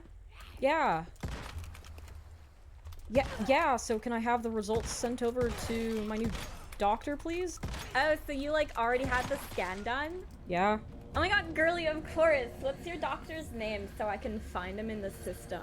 Well, he wouldn't be in your system because I've moved, and I have a different health insurance plan now, but here's his address. Okay, awesome. Let me just write out that email for you. 15 minutes later. Hey, are you like good? Here? Yeah, it's just like I couldn't find your doctor in our system, so I'm just not sure how to email him. Yeah, I said he's not going to be in your system because I have a different health insurance plan. He's a doctor at Kaiser. Do you want his email address again? Oh, okay, why don't you say so? Okay. Your email will be processed and sent out in between 2 and 24 hours. 2 and 24 hours to send an email? What? You know what? It's never mind. That's fine. Whatever works. Thanks. Days later. Hey, yeah, so I called about 36 hours ago. I was trying to get some mammogram results forwarded to my new doctor, and he hasn't received them yet. I'm just trying to see what's going on. Oh, so like we don't send emails. We only do fax. What's your doctor's fax number? These are the people that are going to kill you. When you're old and enfeebled or chronically ill, all it takes is one dumbass to take too long sending over some lab results or a referral request, and that's it. Time's up. So here's what happens at my mom's oncologist's office. After 4 weeks, I tell my mom, yo, we need to go to these people in person, because as long as we're willing to remain civil on the phone, they're willing to continue fucking us around. So I drive us up to the office, and I'm absolutely livid at this point. I had every intention to yell at these people and chew them out for fucking up something as simple as processing some insurance information and sending a referral over to a hospital, something that you'd think these people would be doing every day. Patient? However, Yeah. this was different. My mom's life was on the line. So I go to the front desk with my fists clenched and my voice raised, but I'm not yelling, I'm crying. I'm cursing for sure, but mostly what I'm saying between sobs is, what the fuck are you guys doing? This is cancer, not a common cold. You guys need to stop fucking around and send the referral over. You're going to kill my mom at this rate. I'm not leaving until I have that damn referral. The fat bitch at the front desk starts sorting through my mom's files while another sympathetic doctor comes from the back and starts helping her out. Then another, even fatter bitch appears from the back. You're being very rude, and we have a zero tolerance policy against people raising their voices here. You need to apologize right now. And I say, no. What the fuck? Do your goddamn job. Kill yourself, you stupid bitch. I hope your mom dies from cancer. Medical professionals, everybody. After I throw their computer monitor and break their telephone and get escorted out by security, my mom and I decide that she needs a new oncologist. Her oncologist wasn't even in the office that day, by the way. I truly think these people need to be replaced by robots, every single goddamn one of them. AI is dumb as hell, but people working the front desks at doctors' offices are literally disabled. The average IQ can't be above 50. My dog's smarter than that. A robot's definitely smarter than that. And a robot's not gonna get mad at me for being upset over my mom's impending death. So here begins what will be the most arduous 6 months of my life. My dad starts trying to help my mom look for a new oncologist while I step caregiving into overdrive. I have to start doing more in the interim because now we're officially up shit creek without a paddle. I cook every meal for my mother. Right as we I start get all sorts of streamer supplements from the careers. store. Yay! Vitamin C, drip treatments. Right I as our ask careers people on my start. Instagram story Yay! for their weirdest schizo Joe Rogan podcast, alternative cancer treatment, and a lot of you guys suggested ivermectin, so I thought, you know what, fuck it. I ain't got nothing left to lose. So you can save me your lecture on choosing alternative medications instead of going for scientifically backed strategies. There was no scientifically backed strategies because we didn't have access to a fucking doctor. So it was either try all of this stuff or sit and do nothing. Another month passes and my dad is finally able to find a new oncologist. We open the new intake paperwork that has arrived in the mail. We take a look at the oncologist's name. It's the same fucking oncologist, but in a different office across town. They gave us the same bitch twice. Another month passes and my mom starts to become more and more symptomatic. Her stomach hurts more and more. She's nauseous all the time. She drops like 30 pounds. I've never seen my mom look so thin and frail before. My whole life, I always looked to my mom as not just a pillar of mental strength, but as physical strength. She stood tall. Even as an adult, I never grew to be taller than her. My mom was built like a brick shithouse, an Amazonian goddess, something that you might see in the mythos of a long-forgotten empire. And now she sat before me, thin and frail and helpless. I'd feel the bones in her back when I hugged her, and I could see the vertebra on her spine begin to poke out from her neck. Another month passes. Finally get matched up with another oncologist. We check the name.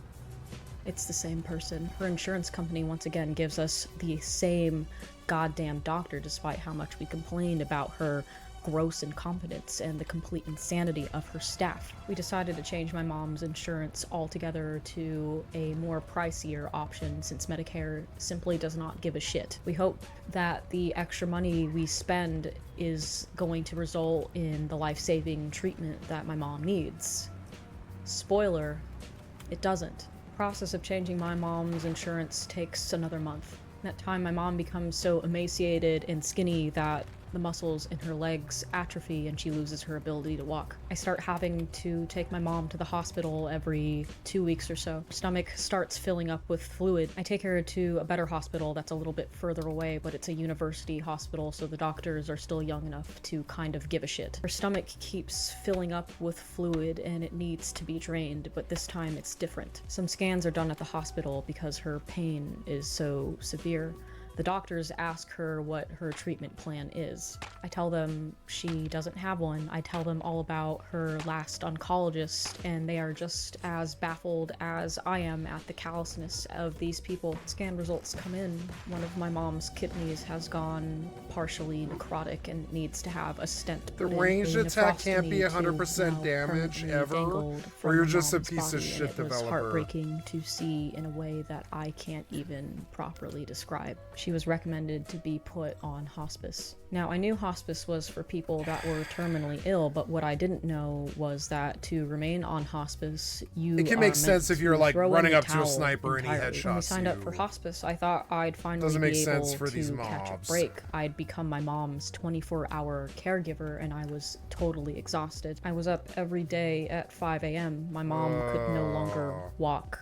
I had to do everything. She couldn't bathe herself, she couldn't change herself, she couldn't feed herself. I had to be there 24 hours a day, 7 days a week. Starting at 5 a.m., I was not sleeping, I was not okay. It became like having a baby, but a baby that doesn't grow up, and a baby that doesn't laugh or giggle, just a very sad baby that exists, and she's too heavy to pick up and comfort, and you can't even say anything to tell her not to be afraid. You can't tell her not to worry.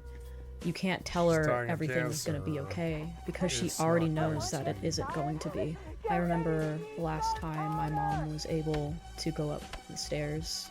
She couldn't do it completely unassisted. My dad had to support her waist and hold her hand, and since my parents had been divorced my entire conscious life, it was like getting to see them dance for the first time. So the hospice center said they'd be coming to help me feed and clean her. They were offering physical therapy services so that she could potentially get her strength back up so she could walk again. They were offering counseling services to improve her mood and her outlook. I thought all of this was to help my mom keep fighting. It wasn't. The second we opted to take my mom to the hospital again to have the fluid drained from her stomach because the pressure building up was too painful, we got a call from her insurance company. Before we could even have our first hospice appointment, it'd been canceled. When you get on hospice, that's it. You're just expected to die. I guess they were just waiting around for my mom's stomach to fill up with so much fluid that it exploded and killed her slowly and painfully.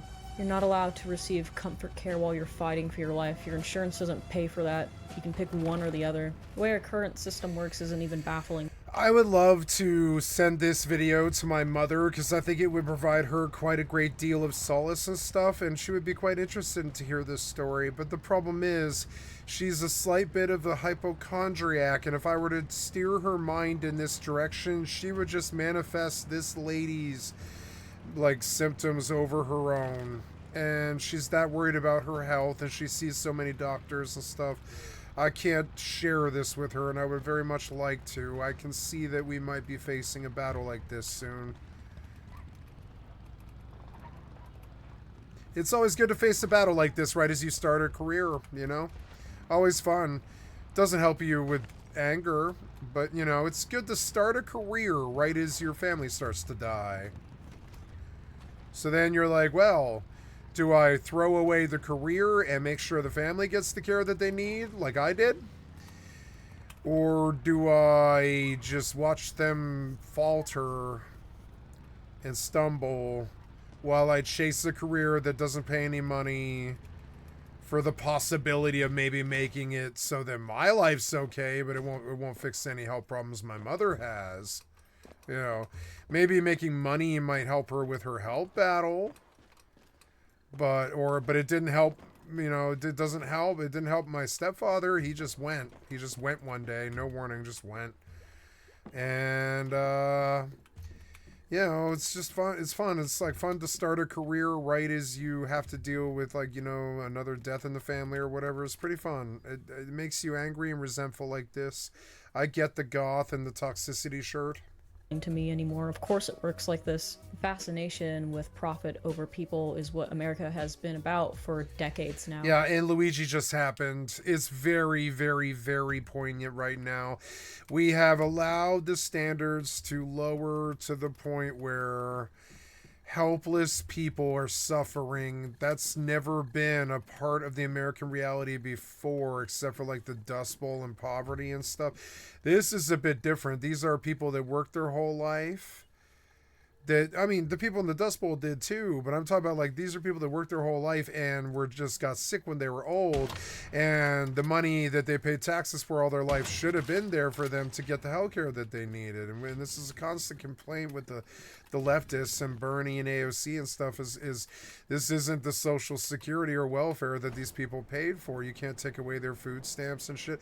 You can't take away my food stamps. You know, my mom, she had an emotional moment last month because she was like, why? You can't possibly eat all the food that's in the freezer. I don't want you to eat all that food. Your weight loss battle will be harmed. And I was like, no, I'm not. It'll take me weeks to eat all that food. Weeks and weeks, probably 8 or 12 weeks. And she was like, oh, really? I thought you were going to eat it all this month. And I was like, no. Remember, they're cutting off fucking food stamps. So I just went out there the day that I got my food stamps and I bought every last bit of frozen food that I can stand, you know, and I stuck it all in the freezer thinking that I would have to make that last 3 months. Now, she cried over that. And I was just like, I'm sorry, you know, I didn't work all of my life. There was about a 7-year period there where I played WoW and I didn't work. But I did work all the rest of my fucking life pretty much. And I paid taxes. Like, I paid a lot of taxes, probably more money than I made, honestly. And like, I've had so many $2,000 tax returns and shit like this. It's insane. And after that, and after my student loan debt, they just started stealing those. They stole like $10,000 in tax returns and stuff. It was insane. They just were like, you owe us tax debt. So you owe us student debt. So we're taking your tax returns. And, you know, and that was after the fact. They sent the letter like 2 months after, and I was wondering if somebody had actually literally stolen the money, and it turned out it was the government. Yeah, and they were like, yeah, you owe for back student loans from 20 years ago. So we're just taking your tax return when you're 38 and dying in the gutter. And I was like, oh good. So any hope I had is just totally gone. Yeah, you shouldn't have gotten student loans and try to get a college education. You should have just remained a deadbeat high school dropout who failed the 8th grade or whatever. I wasn't the dropout, but I did graduate high school, but it was close. I barely did. And I definitely got expelled from one high school, and I definitely failed the 8th grade. And like, I don't know. It's just weird. It's like it's the time of Luigi, and we keep seeing this lack of standards start to affect people that we know. And then we start to see sort of like normally sane people totally lash out and go crazy, and it's not so good.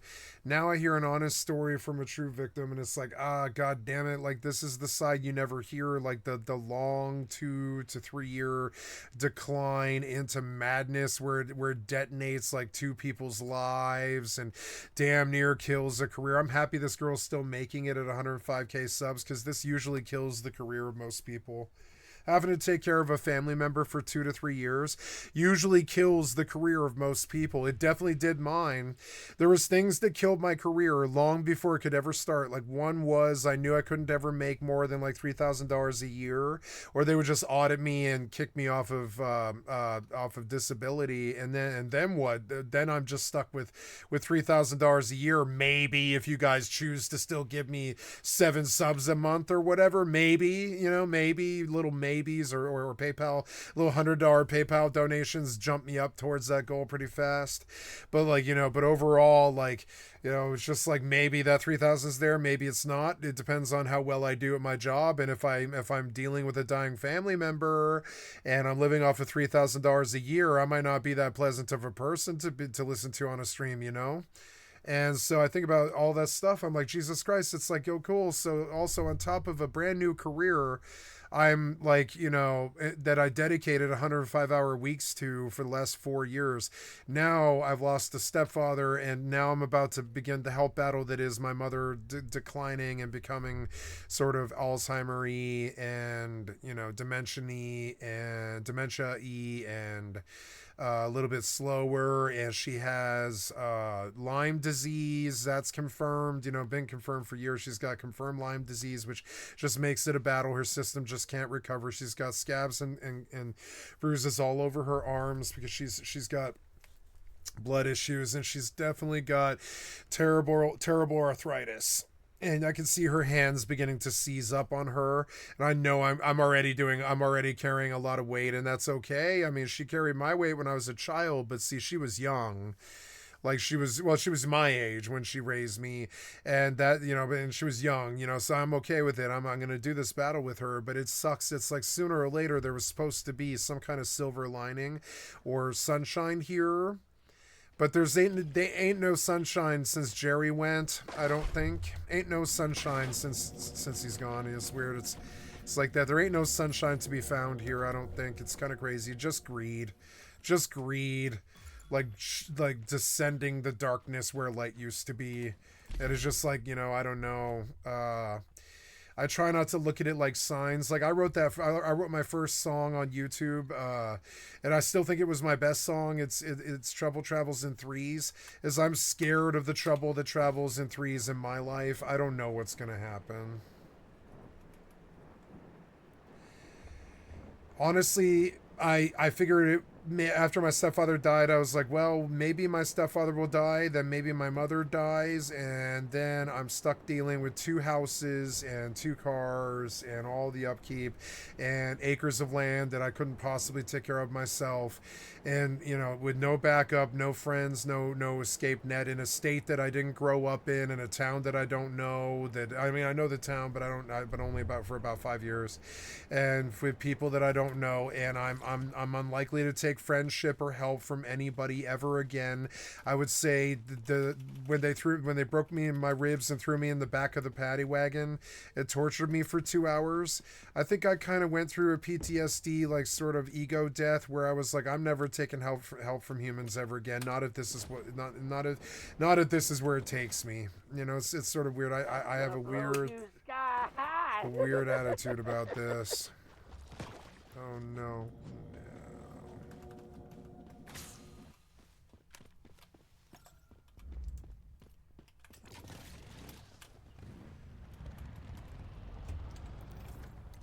Oh, I died over here? Yeah, I did. Oops. And so I'm like, oh, good. Right as I start a new career that I couldn't possibly make any money for, and I can't watch the chat or try to ask for donations or anything like that, because I don't want to lose my tax bracket, which is disabled, and I don't want, I didn't do this for money. I keep saying I don't do this for money, and I don't care. I don't do this for money. I'm not here for money. It's nice when I get money because I buy games out of that as opposed to my pocket. But, but that's about it. Like, that's the extent of what I've used this money for. And and that's why I have so many games I can play. Games like Arc Raiders for $40. That's because of you guys. I can't afford that right now. I just lost my stepfather. There's no income. There's nothing. So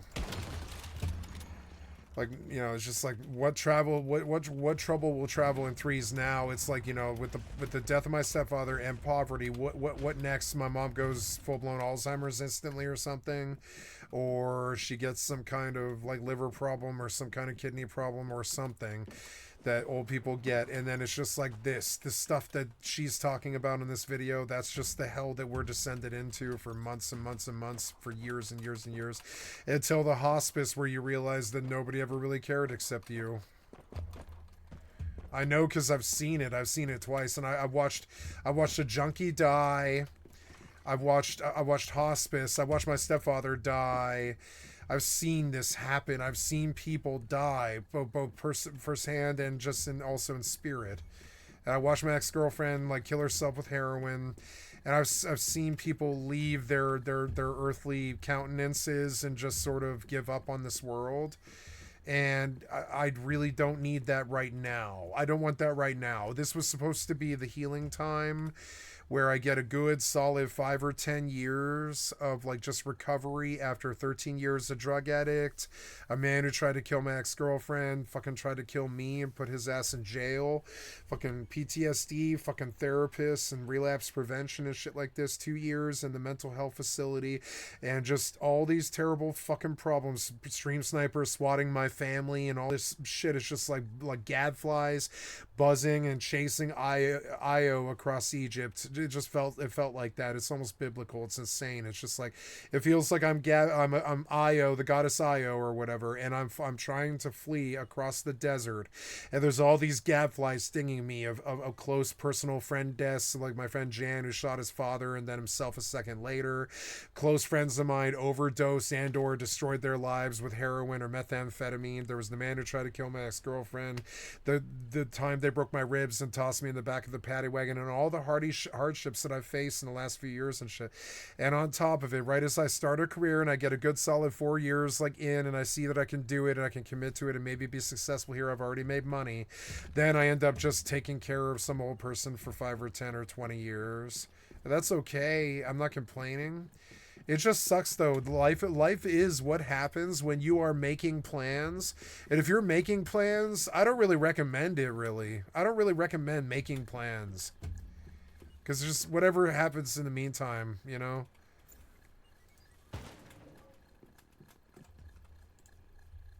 People with debilitating illnesses are constantly fighting their insurance companies just to stay alive here, and then they'll go ahead and rug pull you. You can go into the emergency room for a freak accident thinking you're covered because you have to scrounge around for $1,500 a month to pay your insurance company. That's what happens to me. Like the 2 times I've ever saw doctors was one time I fell off a fence and I broke my left arm. And then another time, well, 3 times, was another time I got hospital-induced pneumonia when I was very sick with COVID, and that was because I was in the hospital for COVID that they gave me. I got COVID from the hospital. The hospital got me hospital-based pneumonia, and then my O2 stats dropped to 86 for like 3 days, and they kept me in the hospital. That was the 3rd time, but then the 2nd time I've ever saw doctors was when I had some kind of aneurysm or passed out or something. We still don't know what happened, and I smacked my head into the fucking concrete on a moped driving like 38 miles an hour or some shit, and it wasn't that fast, but it was enough to fucking really fuck up my head, screw up my personality, change my life, give me different tastes and different feelings and stuff, screwed up my sex drive and my it just did a bunch of shit to me. It was a terrible head injury, and it did a bunch of shit to me. So this like, you know, and after that I was in the mental health facility for 2 years, and I didn't want to be there. I had to stop doing drugs. I didn't want to stop doing that. There was no reason to. Everybody I knew and loved was dead or gone, or just, you know, wasn't my friend anymore. And they forced sobriety on me. They threatened me with 10 years of jail, and I don't like telling me they threatened me with mandatory minimum sentencing for less than a gram, for 10 years in jail over probation violation and shit. And I don't like listing all of this stuff. It just sucks. It's like the last time I listed all this stuff was a suicide attempt. It's like I started listing all the problems that happened all at once, and it was a lot. It was a lot. And it's like sooner or later you wait for some sunshine or something. And I think this thing that she speaks about, she talked about the Marine that lived next door that was a friend of her father's that was a Marine doctor. And he was like, I feel that because of their human greed, there just by rote, there isn't enough care to take care of these people who actually need it. The greed did kind of sink the ship. And that sucks because it's like at this point, like, you know, like I was supposed to get help with this. I'm supposed to get help from the doctors if I'm dealing with dementia with my mother or something like that. I don't think it's going to be like that. I think it's going to happen exactly how she's talking about. Just for your insurance company to say, I'm sure all the boomers in my channel can fucking relate. They're all starting to confront the reality that their parents aren't immortal. We're not just paying like they're for that. probably, you know, like confronting the reality that they themselves are mortal, you know? Like for the longest time until I was like, until the day I woke up in the hospital and I had a fever dream about Reaper from Overwatch stalking through the hallways of the hospital with two auto-loaded shotguns and shit. Except he looked human. He looked like a human to me. It was just this crazy dude in black with two fucking noob cannons, and he was shooting up the hospital. And I had a fever dream like that for 3 solid days. And they were like, you kept telling us that Reaper was going to kill you, and we thought you were talking about death. And I was like, no, I'm talking about an Overwatch character. Like, Reaper stalked the hallways, and I kept having to run from him. You guys wouldn't save me and shit. And they were like, no, that's you in a coma experiencing a fever dream. And I was like, really? And they're like, yeah, you just woke up from 5 days in a coma, you know? And I was like, really? And they're like, yeah, you're in a hospital jail because they want to throw you in prison. I remember. I was like, really?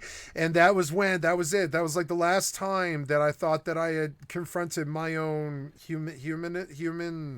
my humanity. It was the last time I woke up in hospital jail with no friends, no family, nobody showed.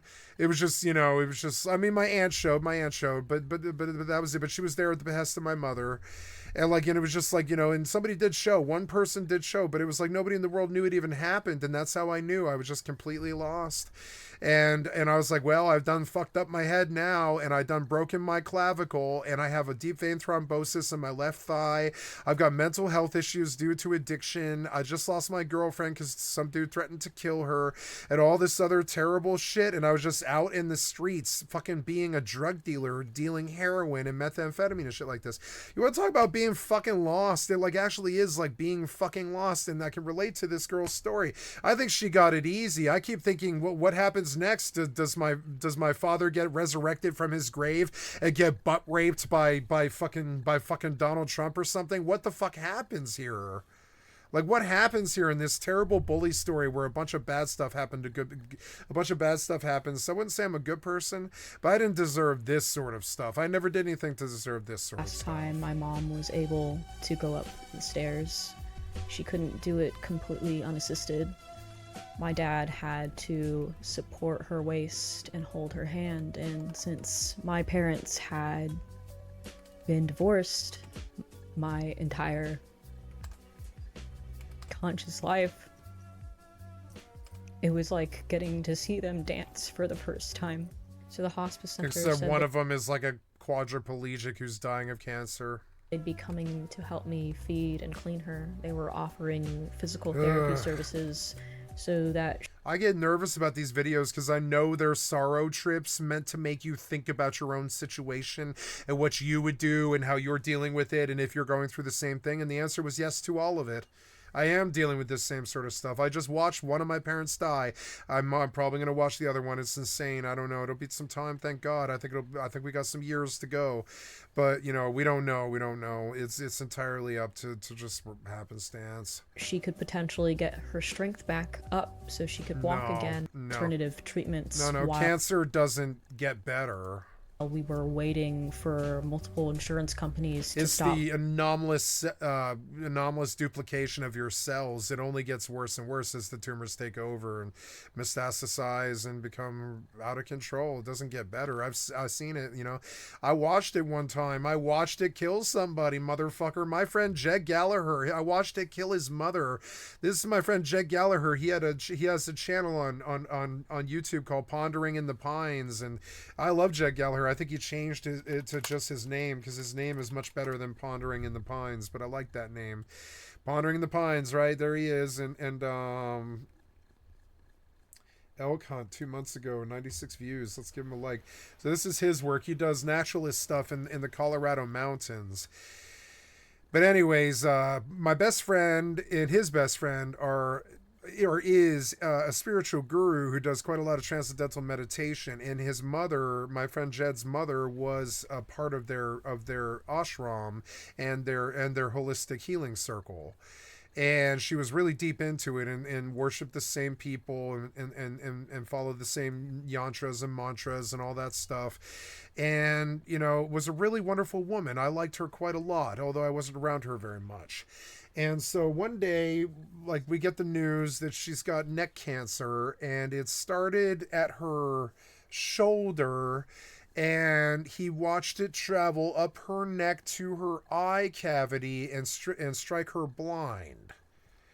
And that was when I saw her. I had not seen her for about a year before that because I was out of town living in Hawaii, and I came back into town and we did Jed's mother's passing, which was insane. Like, the day before she passed, she had all three of us come to her room and pray, and it was the most powerful moments of my lifetime. I'm not kidding about this one. Each one of us faced a different direction, and my best friend started channeling, and it was just crazy. It was like casting a bunch of magic, and I wished the passing of a soul, which I've never done before, but I wished with all my heart and soul for the peaceful passing of a soul without torture and pain from neck cancer.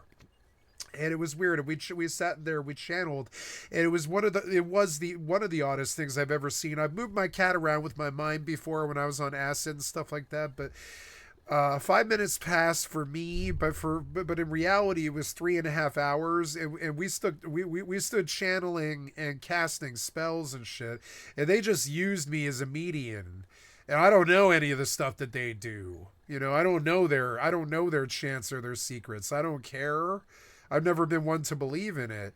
But I am strong in the Force, and they used it and to ease her passing.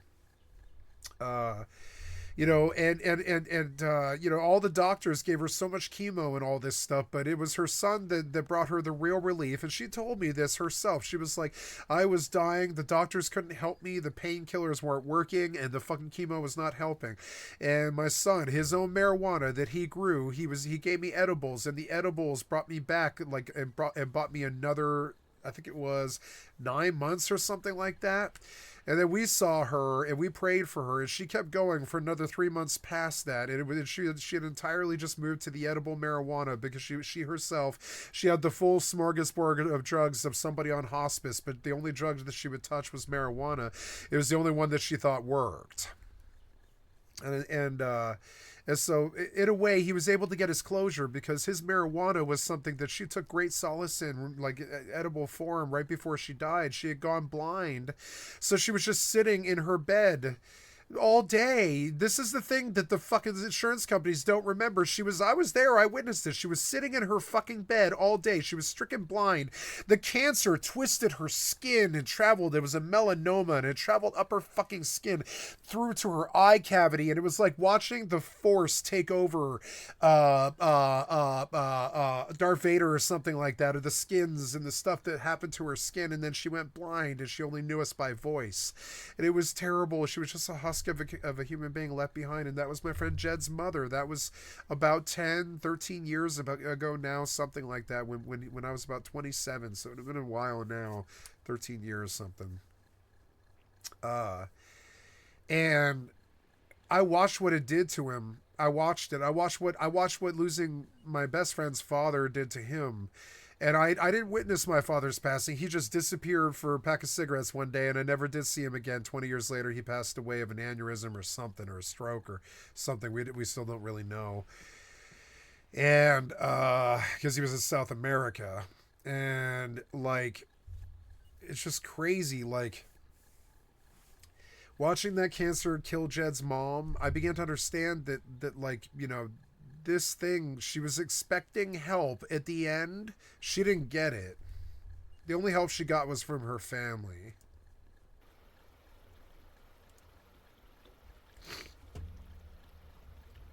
Rejected. So now, to ease the passing of his mother's death and how hollow and empty his father's life was after she was gone, Jed is a tour guide in the Colorado mountains, and he has to escape to the mountains all the time because he had so many bad things happen to him, just like me, for no reason. One time, he was helping his girlfriend who had a very fractious dog that was scaring the shit out of the whole family and stuff. So he went to grip the dog so it wouldn't bite somebody, and the dog whipped back and smacked him in the fucking face and chipped his front tooth and left a triangle cut in his front tooth. He has to wear a front. There's really no reason, but Jed was the most beautiful human being. He still is. But, you know, Jed was the most beautiful, like, in terms of handsomeness and beauty. Jed was one of, short of Cloud Candy, Jed was the other most attractive person I had ever even conceived of or met or whatever. And then a dog whipped its head back and hit him in the face. A dog that he was trying to help. You know, a dog that he was helping, you know, fucking whipped his head back, smacked his nose, his hard bone nose, into Jed's tooth and cut a cut out of the tooth. And it physically marred him for the rest of his life. And I just don't understand why bad things like that happen to such good people. You know, I just don't understand.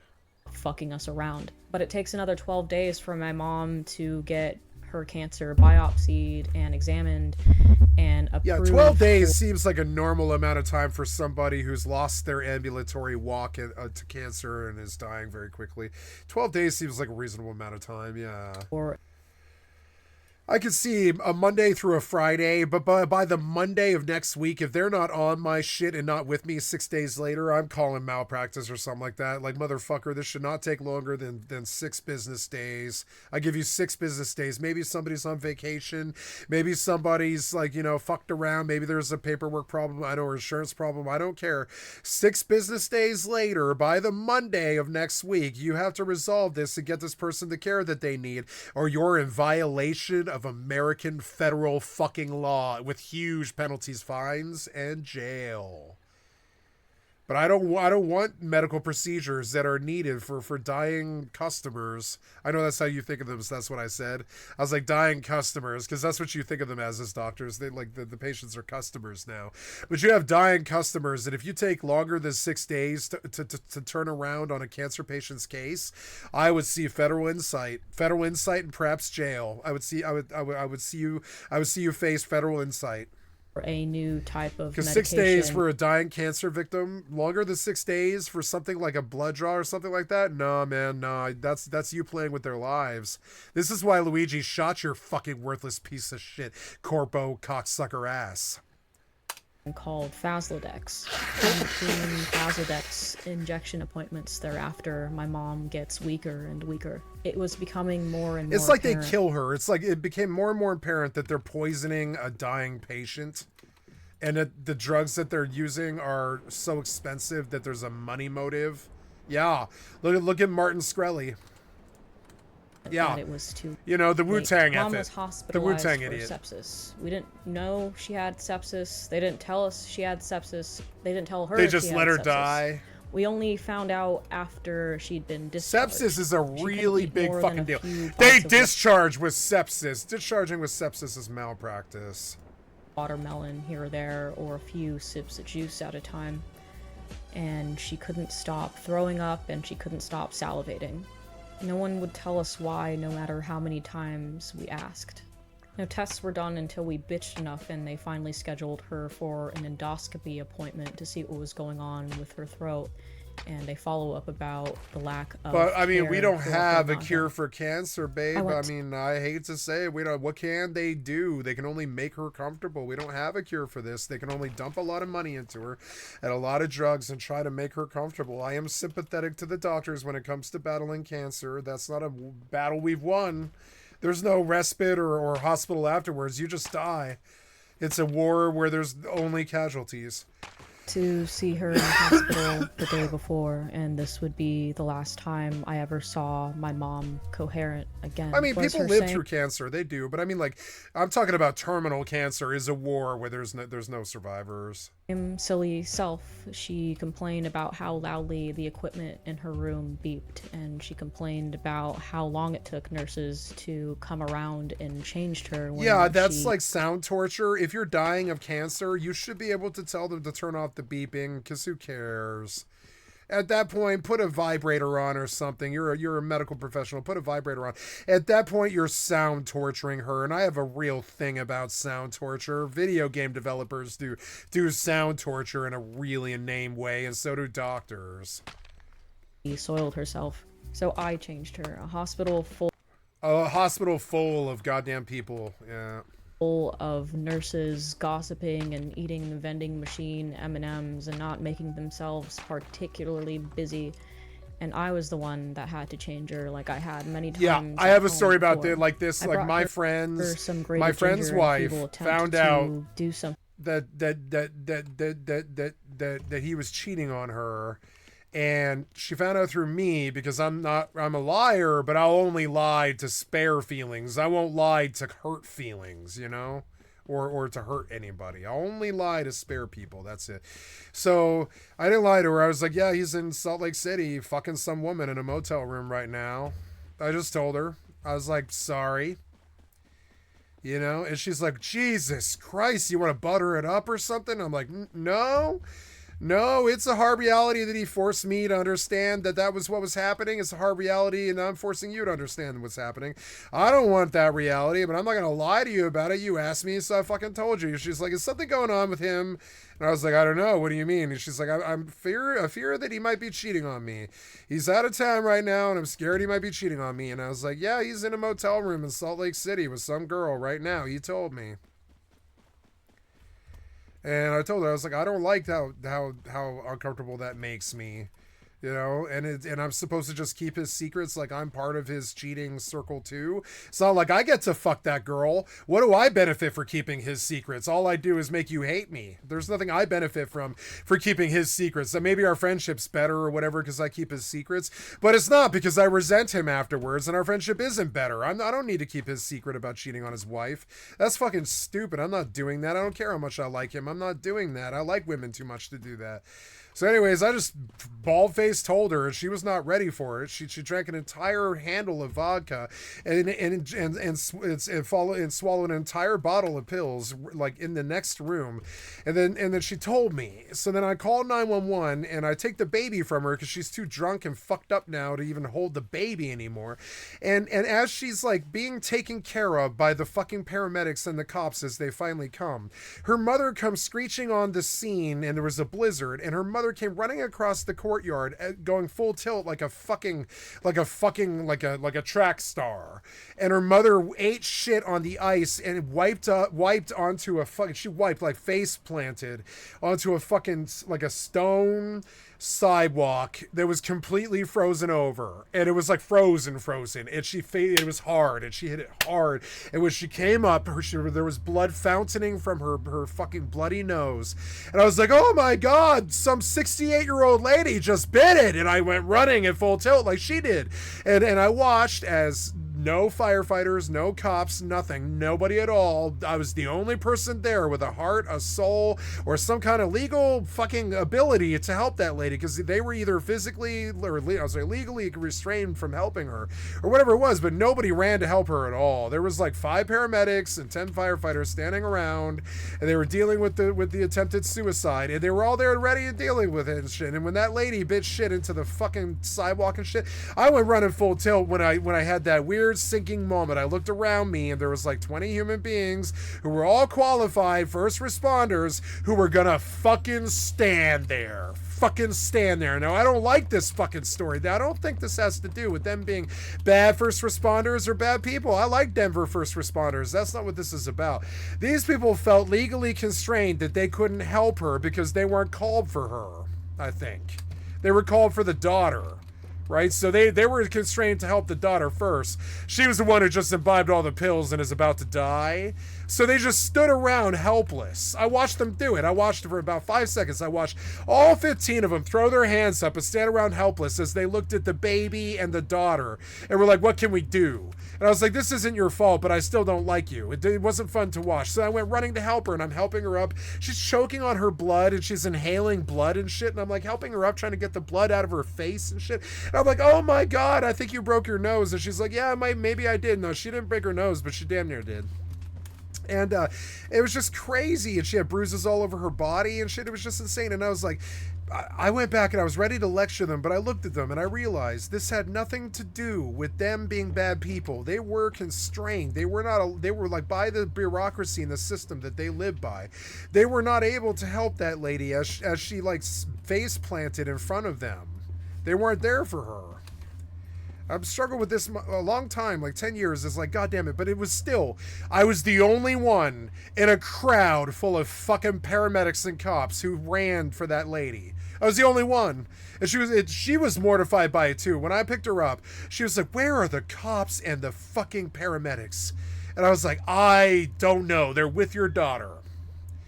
And she was like, why aren't they helping me? And I was like, I don't know. I don't know. Thing about her nausea. We laughed and joked for a little bit. I gave her a big hug. Oh, kitty, why are you meowing? What's wrong? It's because I spent the last hour only talking about negative things, and it's affecting the kitty, so I'm going to stop. Sorry, and kitty, then she told me to go home and that she'd see me in a couple of days. I don't know what happened during that endoscopy, but she wasn't the same after that. We never got the results. We never got an answer as to why her throat was burning and full of so much spit, or why she was throwing up constantly. We never got any additional medication to fix her nausea problem. This time she came home with an oxygen machine. Her speech was slurred and You're just bored. You're bored, kitty, and you're yelling. she didn't want to talk anymore. Nope. She just wanted to sleep. Gone was the woman that could entertain a whole room by laughing the loudest and talking the most and cracking the funniest one-liners. This was the last picture I ever took of my mom. She was asleep and sick and so skinny, but I thought she looked so beautiful anyway. On September 15th, 2025, my mom's breathing became labored. The oxygen machine wasn't working, and she started to refuse food entirely. None of it would stay down. She stopped being able to talk, and she screamed in pain with every breath that she took. I gave in to everything, and I signed her up for hospice again. A nurse arrived within hours and gave her some morphine, and when it took effect, she finally stopped screaming, but she was no longer responsive. She was alive and she was breathing, but she was unresponsive, and it's a bit exploitive of her death to The tell nurse us told me about it. She could still hear me though. That the hearing was the last part to go. So I just laid in bed with her for hours, and I told her how proud I was of her for fighting so hard, and I told her how much I loved her.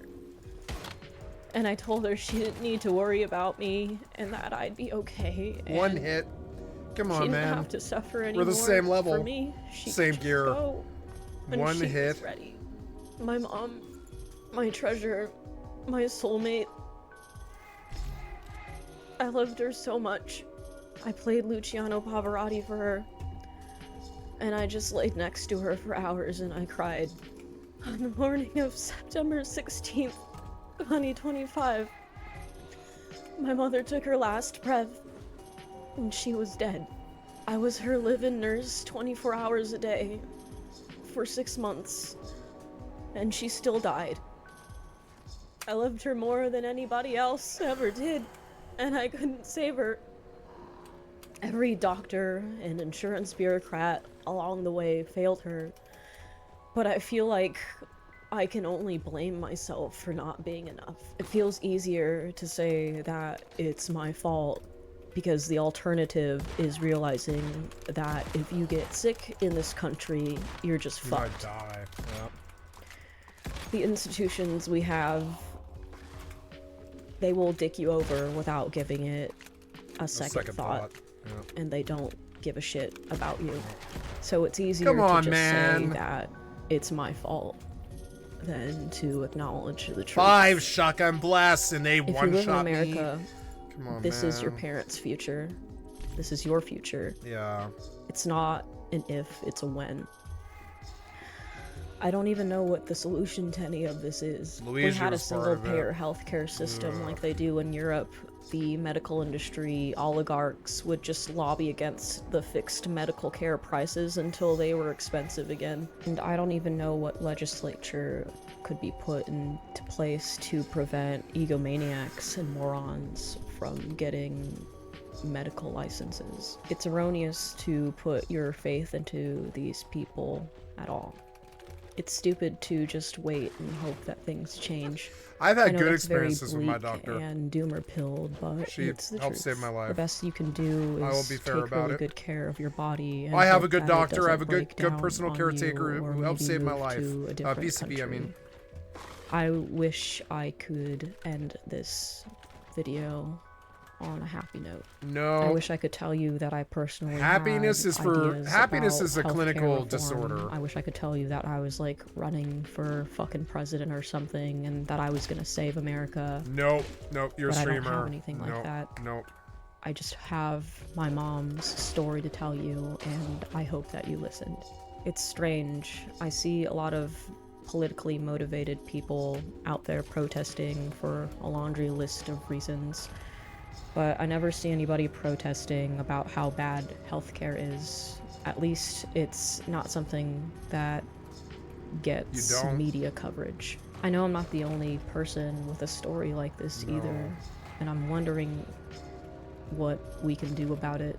Can we do anything about it? Seriously, what am I supposed to do? Am I, like, supposed to start an organization or something? Should I cyberbully politicians on Twitter? What am I supposed to do about any of this? I don't want to see any more people die like this. I'm sorry this was such a heavy video, but it's something that I really Video needed is to what you needed get to- off the of my... video was what you needed.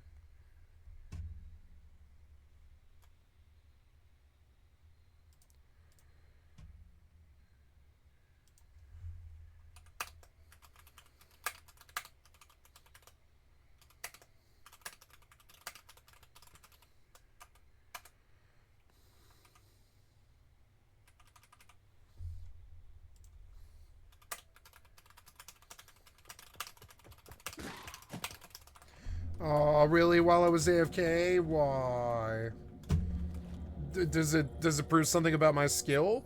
Did you need to let 5 minutes pass before you finally had him kill me? So it's just more insulting. Makes me call you a piece of shit even more. You piece of shit cocksucker brain dead developer.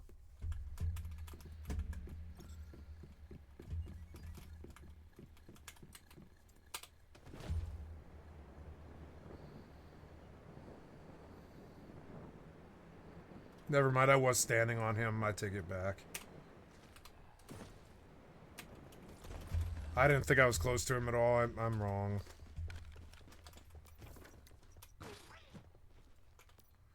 Nope.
Yeah. Chest. It took me 2 months to find grief counseling. I actually had signed up for a therapist, and when I went to her appointment, she kept getting notifications on her phone every time I would speak and tell her about how I got here.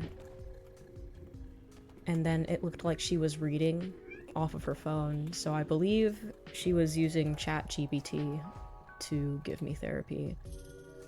So yeah, that's another experience I've had in the healthcare industry. That's how much they give a shit about your mental health, by the way.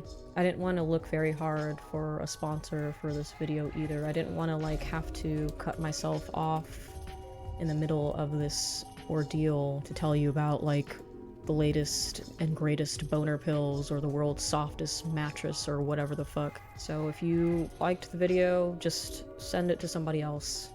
Send it to your grandma so she knows how she's gonna die, I don't know. Next video is probably gonna be more traditionally fun, so until next time, bye-bye. Bye, Mom. I can't send this to my mom. It'll make her very scared. Yeah. I love you forever. I'll like you for always. As long as I'm living, my mother you'll be. I love you, Mom. Say it back.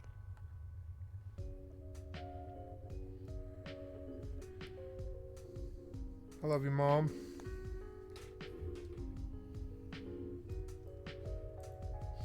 Yeah, that's streaming. You gotta show it. You gotta show the emotion. It's real.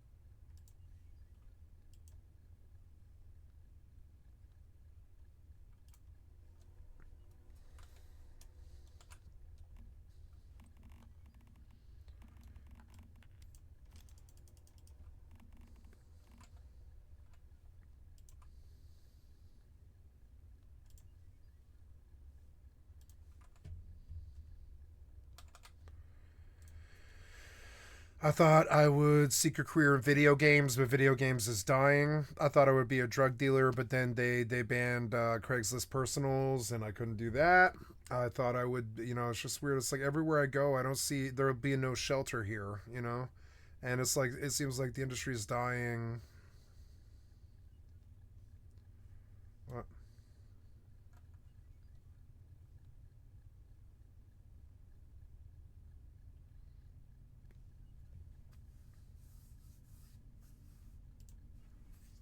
Discord has a massive CP problem, and it's getting significantly worse. In fact, I don't want to know about that.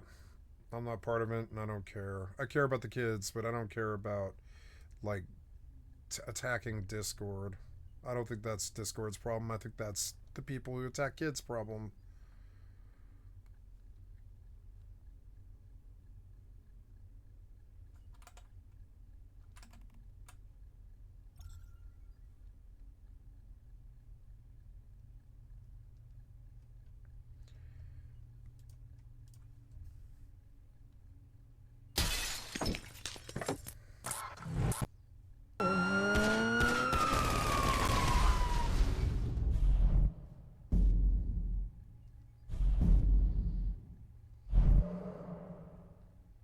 My God, I remember playing on computer screens like that.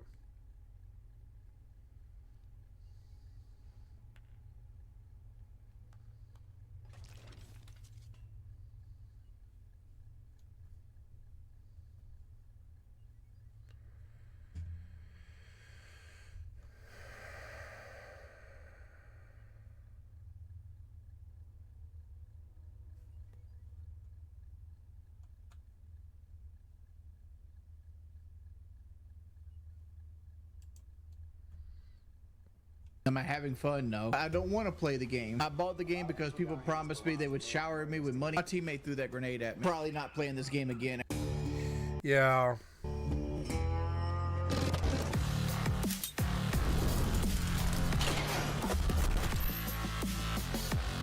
This guy's name is Breaking Banquet.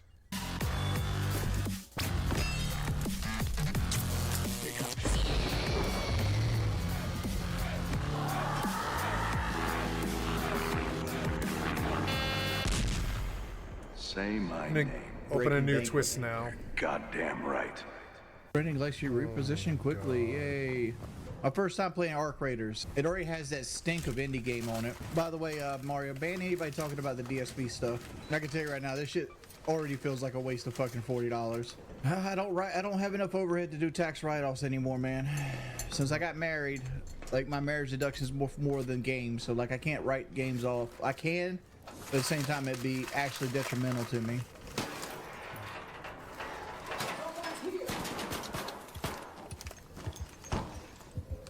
I didn't get a chance to shoot back. Glad you're giving it a shot either way. People have been crying about it. Hey, I'm a mute and can't speak. No. You gotta have a microphone to play. Today I will do a Panda Pen. And if you're only gonna play like one game, Raspberry don't bother Skywalker? asking. No, I think I'll do a different one. Let's see. Am I having fun? No. We'll do the White Widow. I'd rather be playing Red Sec. Because, like, here's what these games break down to, right? Like, you could pretend that you're going to be like, oh, I'm going to be having fun. I'm going to, like, befriend the computers and shit like that. But realistically, you're always going to be doubting, like, is this person helping me gonna take a shit on me? When do I get to the actual game? How much more of this tutorial is there? I'll be that person, whatever. This person, I don't care. Get ready. I bought the game because people promised me they would shower me with money and riches if I played it. I have no desire to play this game whatsoever. I know I'm gonna hate it. It's an extraction shooter. I hate every extraction shooter I've ever played. Like my bar He here looks is like, is this gonna be better than that shitty ass game Helldivers? Yeah, Helldivers suck. He looks like what's that guy? Boogie. He looks like Boogie. The Discord. I'm so glad I don't look like that. Well, I don't look like this. I'm so much happier than these people. Hijack my trolls tea. Like I have. For one thing, I've got a lot more of a tan in winter than this guy does. I've got things in play right now fixing it. All I want to do is shoot people. I don't want to fucking do the story missions. I don't want to do none of that shit. I just want to go. I want to go shoot people and take their stuff. Why is there a timer? Van's the first person that talks about washing hands. Welcome back, bro. Hope it's a game you enjoy. Just stay positive. I'm trying to, man. I know I won't like this game. It is what it is. And like, I don't desire to play with people. I don't even like human interaction most point. Like, only time I interact with humans is to like, because it's a better way to play the game, like Red Sec and shit like that. I'm out of range of what? I hate this shit right here. Why is that out of range? What is the timer for? Wish you could lay prone. Well, I don't want to play the game. Yeah, where's the prone? It's an extraction shooter and it doesn't have a prone in the bush. That really bothered me. About some like underground city that's struggling to get resources and like it's in a barren wasteland. I don't give a fuck about none of that. I just want to come here and ruin other people's games. I don't even know what extraction is here. Nobody in chat has told me how to extract. I don't even remember where I came from. I don't know how to do that yet. How do we extract? I don't know what level 49 means. I need, like, give me Elden Wings. your KD in other games. Are you a 3 KD player in Black Ops 7? I need you. All right, how do you add people? Let it crust. I remember you not being good at Battlefield. I don't remember you being that great of a Battlefield player. I'm looking for people. I'm looking for hard hit motherfuckers that can PvP here. I want to be the weakest person on the team. Fat Trans and Proud is not very good at video games. The only thing I ever know about this game is that I've seen Shroud 3v1 somebody. I want that. I want that person. Check their stats. How do you check their stats? What's up, man? How you doing? Another day in paradise. All right. What's the best way to get in the most action possible? We're locked on one map right now since you just started. Yeah. Stone Launch is the map for PvP, but damn, you can find. There's high loot spots on the map. Your shit sounds like one of those YouTube videos. That's another thing that really bothers me. Oh yes, Stone Launch is crazy, bro. The game likes are horrible. Okay. How do I get a helmet so my character stops looking like a transition F1 driver? Hey, do y'all want to do the door glitch? No. No. No. Shot me. Yeah, I don't care about that. I mean, I like his honesty. No. The answer is no. The answer is no. You want to do a door glitch? No, because that means not doing the game or whatever. That big ass one. Yep. I'm down. I got you. I'm coming. Dude, I'll bleed out if I crawl that far, man. Rocketeer's back on us again. That's a player. That's a player. Is there Two players. I wish. Yeah, that's why you got to be careful with where you go, bro.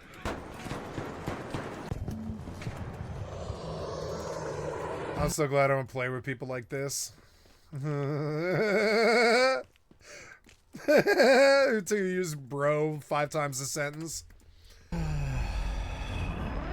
This is bad. Cheeks of this, I died to a Rocketeer I didn't trigger. And then I got shot while I was in a bush by a player that came behind me. In this game, what you got to do when you run around is look up. I don't give a shit about this. I don't want this.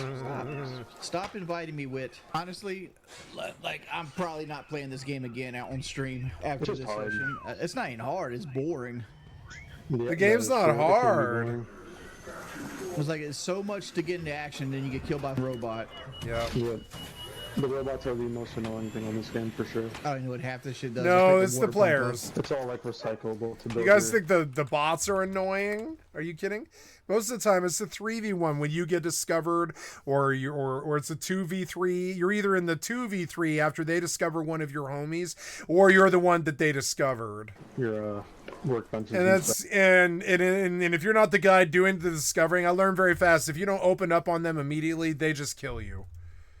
Why is there like fucking spiders everywhere? Or by the matriarch too. How do you know where the matriarch is? Oh, they could take all these robots out of the game. Just give me a playground to shoot people in. This guy seems like he's really unhappy, and I have a feeling why.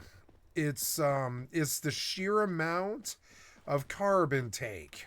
It's carb intake. If you do 2,000 carbs a day, it will literally tank your fucking shit into the ground. And I know, because I do about 700 a day or something like that. 7 to 1,300 of just like stuff like sugar, like ice cream and or chips, or like, I don't know, what else do I carb load with? Greek yogurt, shit like that. That's a lot of carbs. And if you carb load like fast food or whatever it is he did to get that body, you get angrier and angrier and angrier. I wish. I want a shitty Gears of War. The more skinny I got, the more angry I got. Yeah, I bought the game. I mean, it's... Yeah, it's $40 now. It's whatever. You have 60,000. You have 65,000 subs. You can buy the game. You can on YouTube. You can buy the game. You're dumb. There's the matriarch. And dear God, why? This guy, he hasn't said something pleasant this entire time. Is that what sells now? Fat and angry? I'm ready to hit the exit menu and go play something else. No, I definitely feel you. This could be I've never streamed, so I don't know how like boring this would be to for streamers to play. Take the stream out of it. I'm bored off the ass right now. It's like, to me, it's a world I don't give a fuck about. Picking up parts I don't ever care to learn about crafting. No, I definitely feel that. The only way I want to learn about crafting is if I get to the point where I need a better gun to fight people PvP better. Yeah, like Rust. I definitely feel that. And you're playing. Like He's Red honest Sec about and what shit, he so wants, it's like and I going think from that's Red Sec actually to playing something more like this, emotionally intelligent it than doesn't, most like, people. It doesn't, I don't know, compete with Red Sec or like games like that. Oh no, this Red game's fun, Sec. man. Fuck Red Sec. 10 hours to get into action. You guys are playing Red Sec? Fucking Battlefield? Are you a joke? I don't think the 500 viewers are legit, though. I think the Go play 500 CSGO viewers 2 are or something. Botted. You're yeah, it's the dumb. exact number I requested. Red Sec, you brought it up like 5 times. Bro, That's why you're people angry, love is this because you're game. playing Like, Red it's doing Sec and real, Call of real Duty. numbers. Your own father doesn't even like you. He can't kill the You're bot. half hurt because of a stupid ass machine. I guess you doesn't bait me. I'll try and let you know where they're What the at. fuck just hit me with fire? Yo, where'd he go? Where'd he go? Yo, where'd he go? Where'd The that guy go? magicians, the magicians.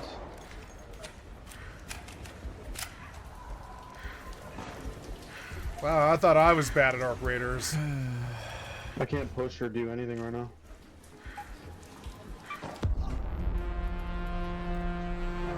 I don't know. I got up to like level my 240 teammate inventory threw that space grenade like at me. day 3 or Kyle, something and no, quit we the can't game. damage you. Because I was like, what else do you do? We can't I do am at like damage. 240 out of 280 or something. And that was like, I'm how sure long did I they- play? It they was like 3 game. days. I don't know. Oh, I have no clue. I like this game, but it's got issues. I've been trying to find health this whole time. Here, do you want me to test it? I can try. It 100% happened. He's trying to pretend like there was somebody else in there. See, you can do it. Oh yeah, it does. It does. It does. He did it.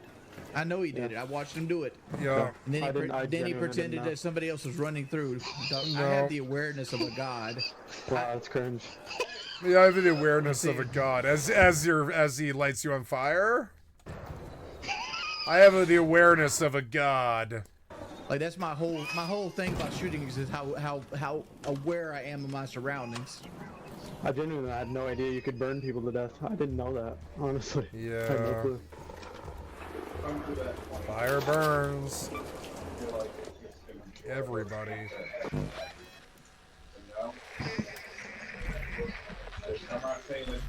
Dream wish box. What's that do?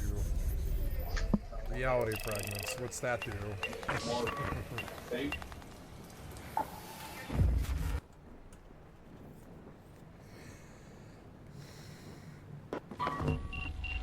Wings, you're turning me into a hater. You suck. Yeah. Because he is a hater.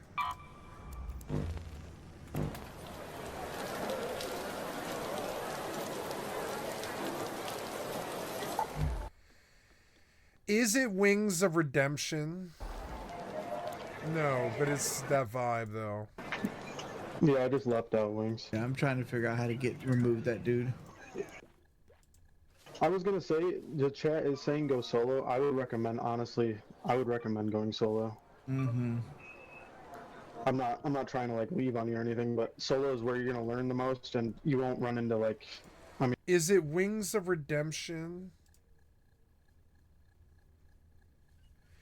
Is Breaking Banquet Wings of Redemption? Oh God.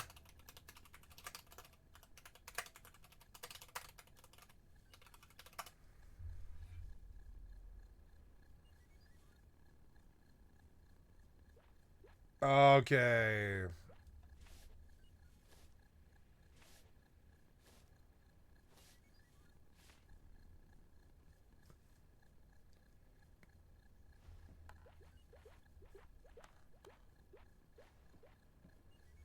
Oh my God. Anyways, get off this.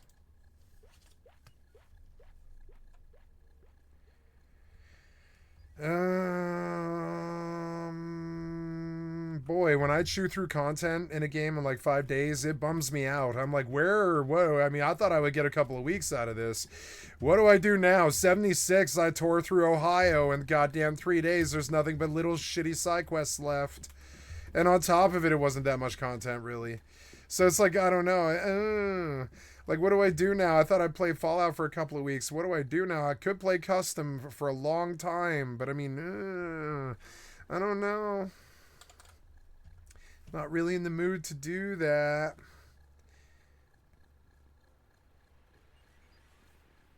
Keep thinking X4 might be good to return to, but X4, I don't know about that. How much room is in my C drive right now? It's gonna be bad. 71. 71's not that bad. We could put maybe X4 on my C drive. I had that one install that allows you to play off like outside of Steam, which is cool. I thought I had a really good X4 install, but it appears to have been deleted, which is unfortunate. We could install X4, yeah. Try to run X4 and Grand Theft Auto and Once Human. That's something I could do. But the AI in X4 is fucking woefully bad, and that was the whole reason I was playing the game. I was like, I'm gonna get a fleet, a armada of 50 ships and go around like doing sandbox stuff. But he couldn't even get like basic Command and Conquer battle stuff right, which is, I mean, we've had 50 ship battles since, you know, Command and Conquer Red Alert. Why can't you get the AI right? Why? Because it's 3D and in space? Yeah, it's trickier. But I mean, I don't know why you can't get that AI right. We've had good Armada space AI for a long time. You just drag a box and then tell the people to attack. That's how X4 is. But then when the actual combat susses out, it's terrible. What's the most cinematic large-scale space battle game?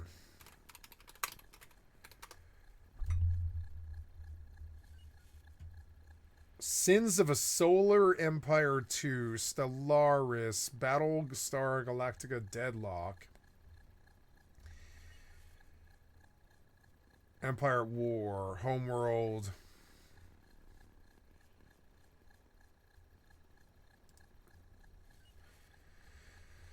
Let's look at Stellaris Combat, because I don't think that's it. But we could find a space game to dig my teeth into. I don't think the Stellaris Combat's that good, though, is it?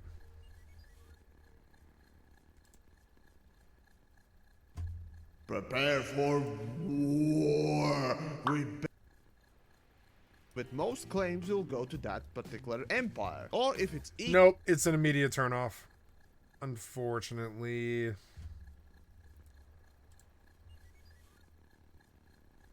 No, it is X4, but I don't know. Maybe he's making the AI better over time. I don't know. X4 Foundations is another one that pulled. Endless Space 2. I need to remind myself about that game. I thought that was a dogfight game.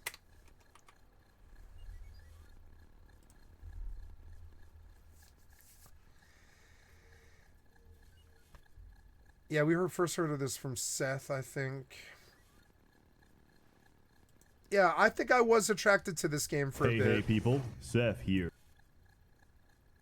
Political access of your entire these are faction-specific story missions with branching political options to suit your empire. They're quite interesting, they give you something to do, and most of all, they give you permanent upgrades for the rest of the game. You also have multiplayer. How do you play multiplayer? It's quite simple. You all connect to a game, you play for about influence of decadent civilization. Then that civilization gets wiped out. You get your freedom and form a tribalistic society of samurai ostriches. Then you accidentally stab your katana through a giant updates and patches. Two-way portal. I very much enjoy parking outside an enemy system, warping in my obliterator, and cooking them instantaneously. The Riftborn are Tetris blocks from another universe, which is currently overrun with super aids. In a last act of desperation, the Riftborn entered our universe. To them, it's a dystopian reality filled with all manner of squirming, wriggling creatures that piss and shit everywhere. From their perspective, they just took a one-way ticket to hell. However, they don't judge. They just want to survive. Unlike us, Riftborn aren't born, they're made in a construction queue. Otherwise, they work a lot like us, except in reverse. Terrestrial planet, I sleep. 1,000-degree lava planet with no trace of life, real shit. Colonize immediately. Hey, it's a race of abstract geometric polygons. Give them a break. Luckily, they can also break reality by compressing or dilating the flow of time. And if you've ever been to a college fraternity, you'll have no problem pronouncing their names. The second last DLC, Penumbra, it's already a problem because the science and exploration, you would have found a much better system nearby. Because you explored the curiosities, you know there's plenty of strategic deposits without the risk of melanoma. Even the worst colony has great potential. Given a development plan, systems can compensate for deficiency using luxury. Low birth rate, spike the water with red sang. No production, use Jadonics. Do people still keep using the term war criminal in your presence? Despite the fact you've clarified multiple times that enemy civilians are indeed active combatants, bring out the hallucinogenic grapes. Given time, any problem can be solved. Given money, any problem can be solved instantaneously. I don't know exactly how we're going to terraform a planet in a single turn, but I know the next time I look, there better be a fucking jungle instead. There's a lot of ships in this game, unique to each faction. They're all fully customizable, limited only by the type and number of modules available. Primarily, you're going to use them to intimidate your enemies into submission and to intimidate your friends into working a little harder on their friendship.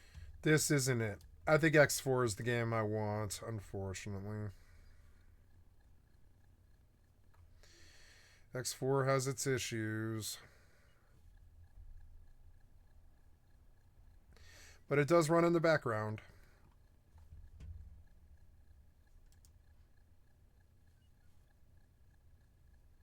Spaceborne 2.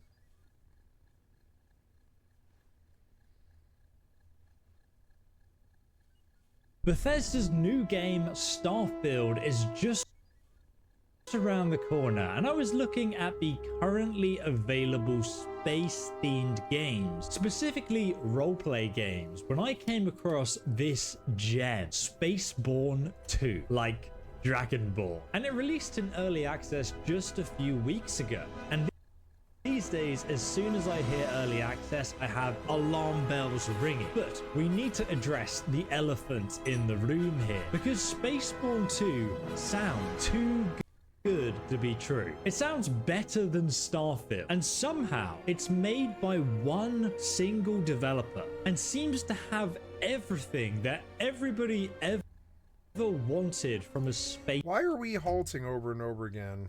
Oh, because I'm downloading, right? How is my thing? Yeah, it's running okay.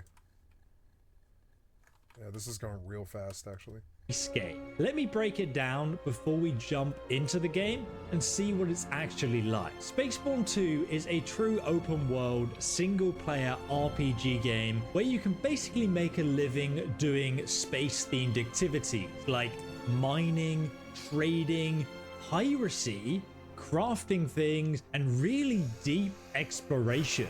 With tens of thousands, and I'm quoting here, tens of thousands of diverse solar systems to explore that have been procedurally generated. Okay, Todd Howard, sign me up for that. That sounds insane. And each one of these planets that's been procedurally generated has its own climate, its own gravity, its own cities, villages, caves, outposts, and secrets to interact with. And I'm waiting for the gotcha, it's a scam. But out of 772 reviews, it is a scam if it's one developer. It is a scam, kind of. It's not a scam, but it's like how well can one developer do to meet the needs of thousands? It is a scam in a way. We just don't consider it to be, you know, but it is sort of. It's like it's promising this AAA stuff, but it's one guy. And he's got, like, you know, he's like that guy down in New York City with the two TJ spin tables, like, strapped up in front of him. And he's, like, vibing the crowd. And he's doing a YouTube video. And he's spinning for some dude so they can freestyle and shit like that. Yeah, you were able to make a one-man band, but it's still one guy. Still one guy. Can you really, truly be, like an actual rap artist? I don't know. Of them are very positive, and somehow this game also only costs $19. So what's the catch? Well, it goes on. In Spaceborne 2, you can establish your own faction and decide its internal operations through policies and management structure. You can conquer the galaxy through its rich diplomatic systems, featuring different characters who... He's a shill. He's like a shill for this guy. This is sick. Well done. I think you are good to go.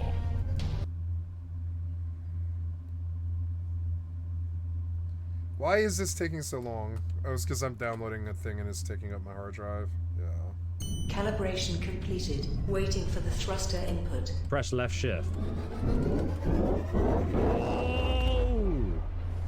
Oh, dude, okay. Into hyperspeed. Can you walk around the ship? And the answer is no. It's gonna be no. Leaving the planet.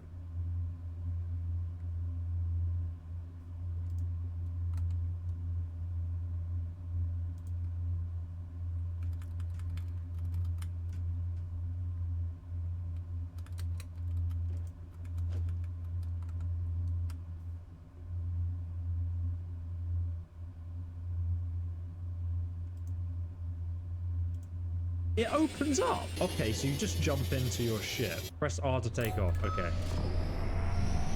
It's like X4. Whoa, whoa. You can switch camera with C. Hold Z to toggle free lock.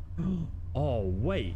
So my ship... Oh my god, I'm gonna crash. I Jeez, I DC'd. can't afford to crash. Oh my god, one sec. Oh my god. Oh my... These are all the planets? And you can see which factions own everything. I also want to see how I actually get to space. Oh my god, the thrusters. You can, like, feel it as the engine moves.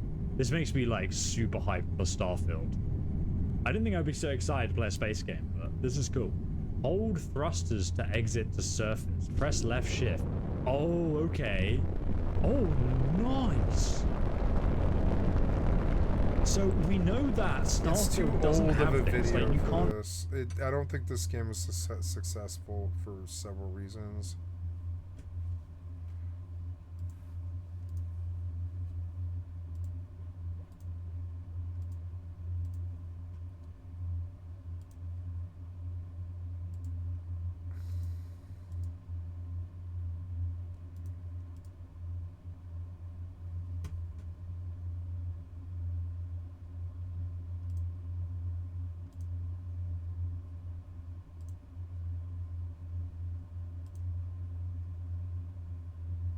I think we have solved the microphone problem. It's real good. I think we solved the microphone problem. Yay! Oops, no, this is the wrong video. But while it's downloading X4, it's like taking like it's like being slow.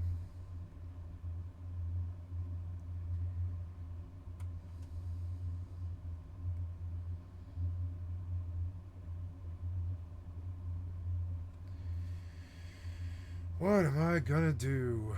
I don't know. I don't know. It's like with Fallout being done, and it's gonna take me weeks to reach the money to even buy the mansion in Grand Theft Auto. I need a third game to sit in the slot besides just Once Human and Grand Theft Auto. Online glitches a lot if you have a VPN. It's so annoying.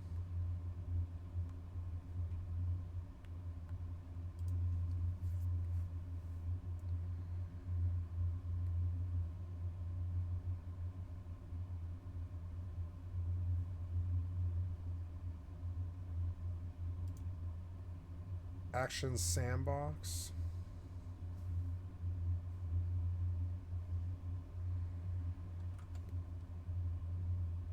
It's downloading this game fucking fast. It's already half done. Nice. Oh, but it is sapping my connection a little bit.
No.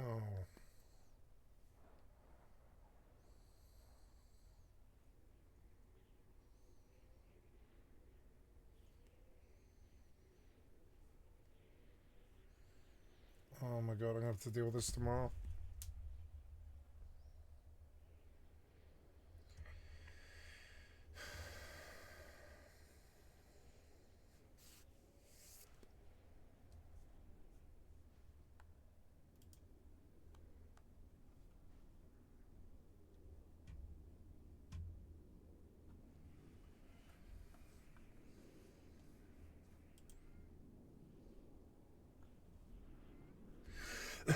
Yeah, it's not done. This game's not done. It's hard. There's not really... World of Sea Battle.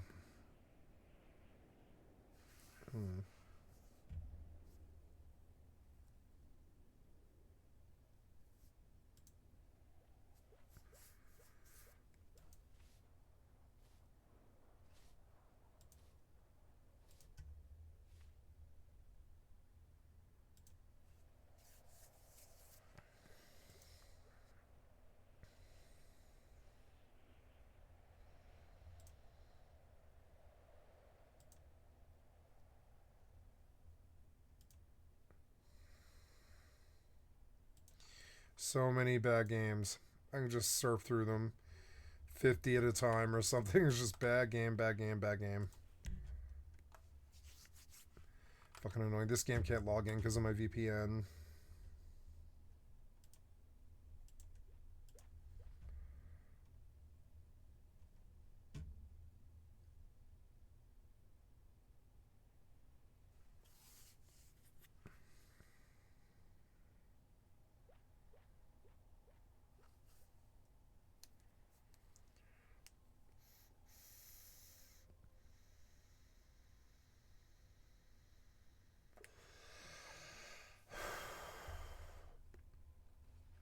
Like, the game looks good, but not good enough. Eminem versus Slim Shady. Oh my god. Eminem versus Slim Shady. Why? Hitman World of Assassination VR. Oh my god. These people are so cheesy.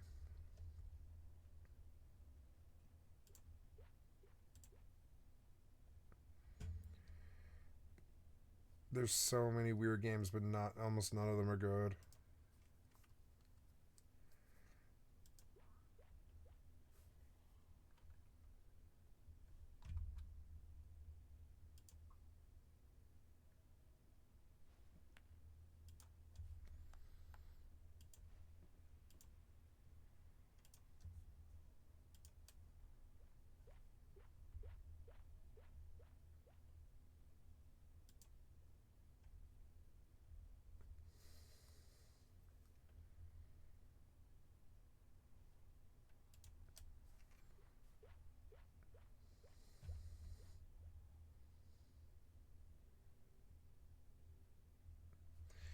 Wow, yeah, there's just nothing here. There's nothing here. Jeez.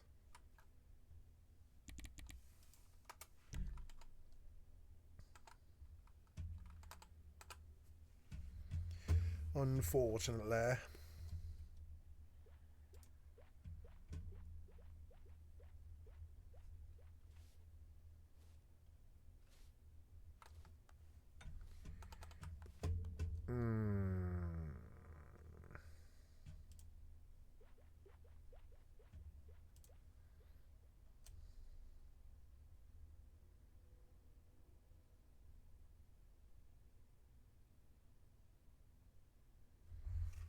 Take this blanket off me. Turn it off. Ugh, too warm now.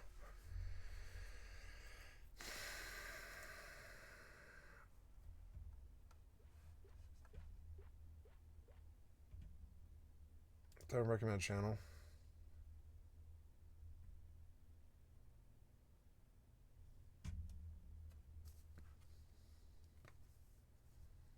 Zelda Online.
With their crappy artwork from like 2003. Hello, my name is Jay Huang, Principal Artist and Design Lead for Housing Decoration on the World of Warcraft team. I'm here to guide you through creating your first home in World of Warcraft and answering common questions from the community. Nice. I am looking Getting forward into to housing this. is fast. If you're an active or returning player, a quest will be pushed to you on login that leads you right into the housing tutorial experience. This in-game tutorial will teach you the basics of the housing system, show you around the neighborhood, and help answer some important questions. If you're a new player to WoW, you can get to your first house incredibly quickly. Create a new character and begin the Exile's Reach starting experience. As soon as you're done with the first few quests that introduce you to movement and basic combat, you'll be given the option to continue on to Exile's Reach or jump straight into housing. If for any reason you've lost the push quest, simply open up the housing dashboard, a new addition to the micro menu in the bottom right, to pick up where you left off. Alright, once you're in, you need to find your first neighborhood. Open the housing dashboard and click on the Open House Finder button to see a list of neighborhoods that you can join. A map of the neighborhood will be shown on the right with all of the potential plots and whether they are empty or purchased. But don't worry, you're not stuck with the first neighborhood that you choose. You can move to a different neighborhood with an available plot at any time for free. Your house will be transported to this new location with all of its customizations in place. Now, if you're curious about where your friends have created their homes, you can search for them in the House Finder.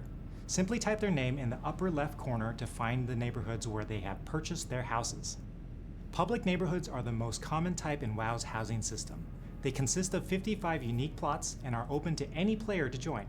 Endeavors and other neighborhood maintenance tasks are handled by the game itself. They just cut If you're and part of a pasted. guild, you can also join your guild's neighborhood. Residents in the neighborhood must be part of the guild, so if you leave the guild, you will need to relocate your house to a different neighborhood. Do you have a group of friends that want to join a private neighborhood together? Simply ask the neighborhood steward that you're interested in founding your own neighborhood. After creating a name, you'll need to gather 10 signatures from players to create your neighborhood. A permission system exists for charter neighborhoods that I'll have allow a bowl of select members to cereal. control I'll be neighborhood right back. settings such as membership, endeavors, and glass of more. cereal, actually. Similar to public neighborhoods, charter neighborhoods have a max limit of 55 plots. Both guild and charter neighborhoods require a minimum of 10 players to maintain. One of the most important decisions you can make is which plot you want in a given neighborhood. But don't worry about picking the wrong one. You can always move your house later. Both Razorwind Shores and Founders Point have a large selection of plots spread across different biomes, so you can find the one that is perfect for you. Some plots are near the center of town, close to the action. Some are more secluded. You can find plots clustered near one another, or others that are more spread out. Spend some time wandering around the neighborhood and find the perfect spot for you. From the House Finder window, with the neighborhood selected, you can see which plots in the neighborhood have already been purchased and which are still available. Select an open plot and click the Visit button to teleport to the plot and take a look around. When you visit a plot like this, it will reserve the spot for you for 5 minutes. But if you don't love it, wander around the neighborhood to find a perfect spot for your new home. When you're ready to claim an open plot, click the cornerstone and then the Buy button. If you found the perfect plot for your new home, but it's already taken, you can always find a different neighborhood that has that plot open and purchase your house there. We want to make sure that you could interact with the system as quickly as possible, so your initial house is very cheap to purchase. To help new players along, we waived the fee for your initial home. We also did not want to lock you into a location due to its price, so moving your house to a new location is free. If you only play on one faction, whether that be Horde or Alliance, you can still purchase a home in the opposite faction's neighborhood. The easiest way to do this is to create a new character on that faction, let's say Horde, and go through the initial boat experience on Exile's Reach. Once that Horde character purchases their home in Razorwind Shores, then your characters from both factions can visit and decorate it. Okay, so you've picked your plot, bought your house, and you're ready to get decorating. To get inside your new home, simply click the front door. You'll be brought inside a new home that is a blank canvas for your vision. In the housing dashboard, you also have the option to teleport back to your plot. Once you're inside, a menu will appear at the top of your screen to start customizing your home. The large Edit House button will start you in decor mode with the house chest open on the left side of your screen. This window is where you can see all of the decor that you have available to place within and outside of your home. Everything is categorized into groups on the left side, but you can also search and filter results to help you find exactly what you're looking for. The number shown for each piece of decor is how many you currently have available to be placed.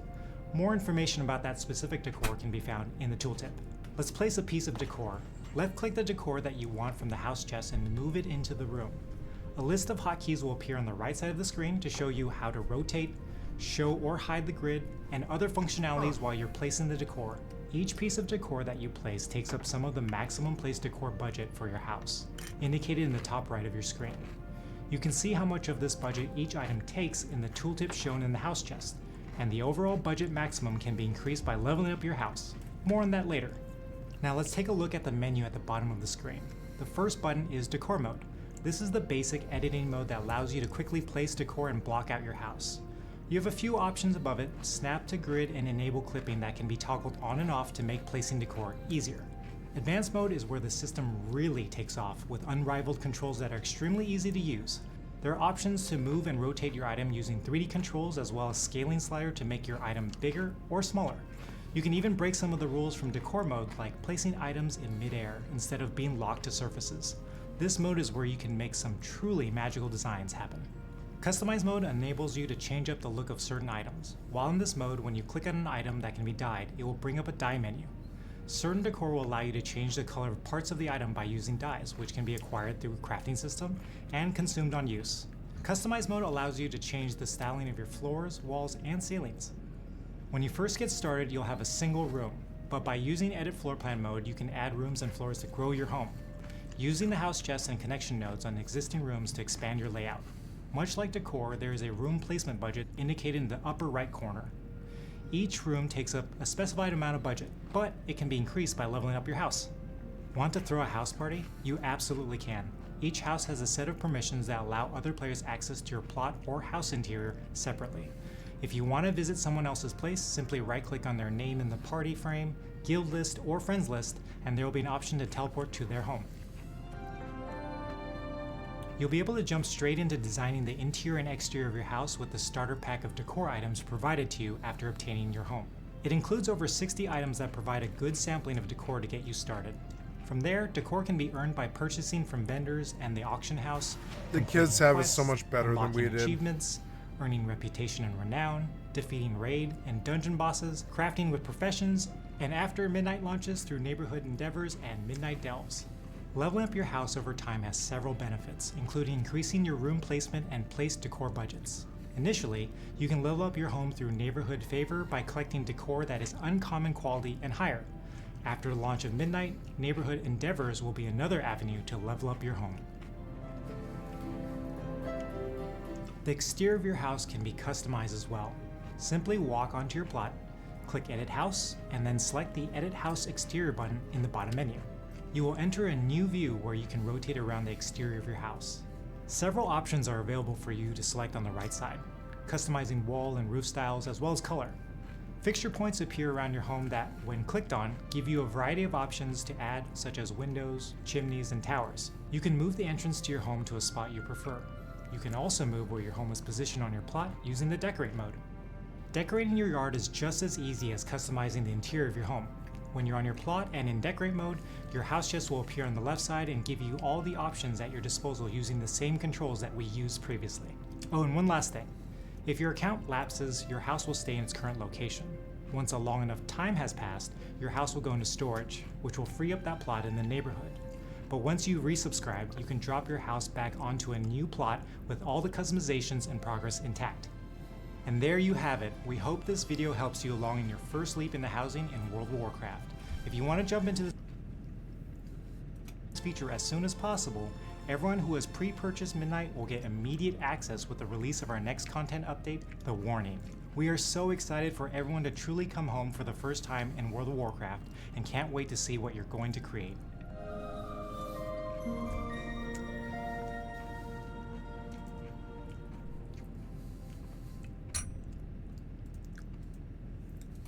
When is WoW The Warning?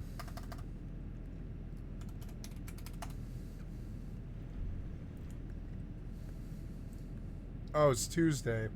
That was a week ago.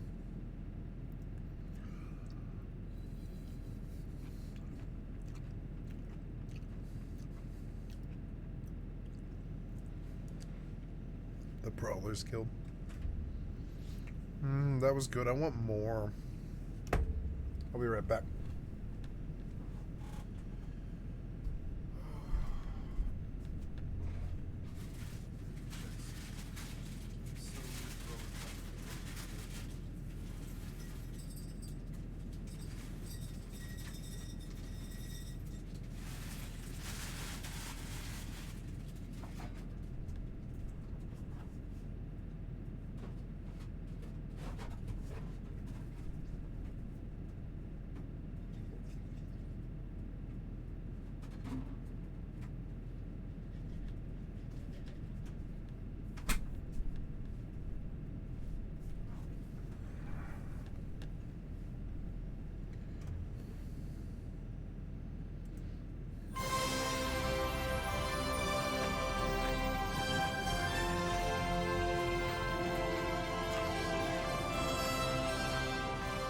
Hello, my name is Jay Huang, Principal Artist and Design Lead for Housing Decoration on the World of Warcraft team.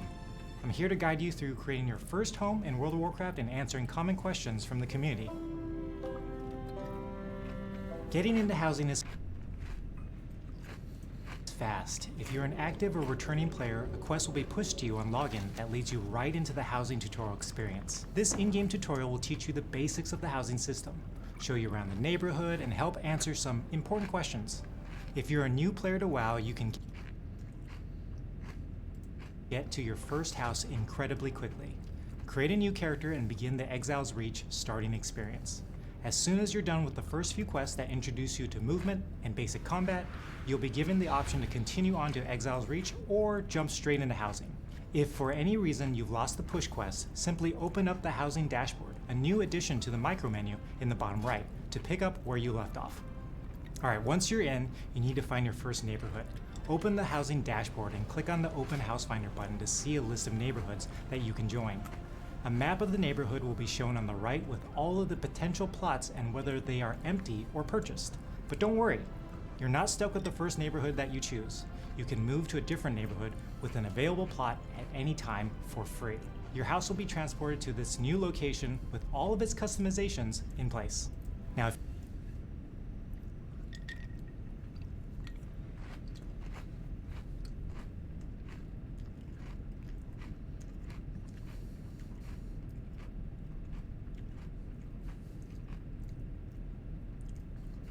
Oh my god.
By the game itself.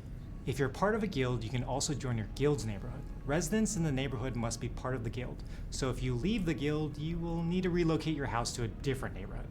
Do you have a group of friends that want to join the private neighborhood together? Simply No. ask the neighborhood steward that you're interested in founding. I guess if I was like 17 or something, maybe.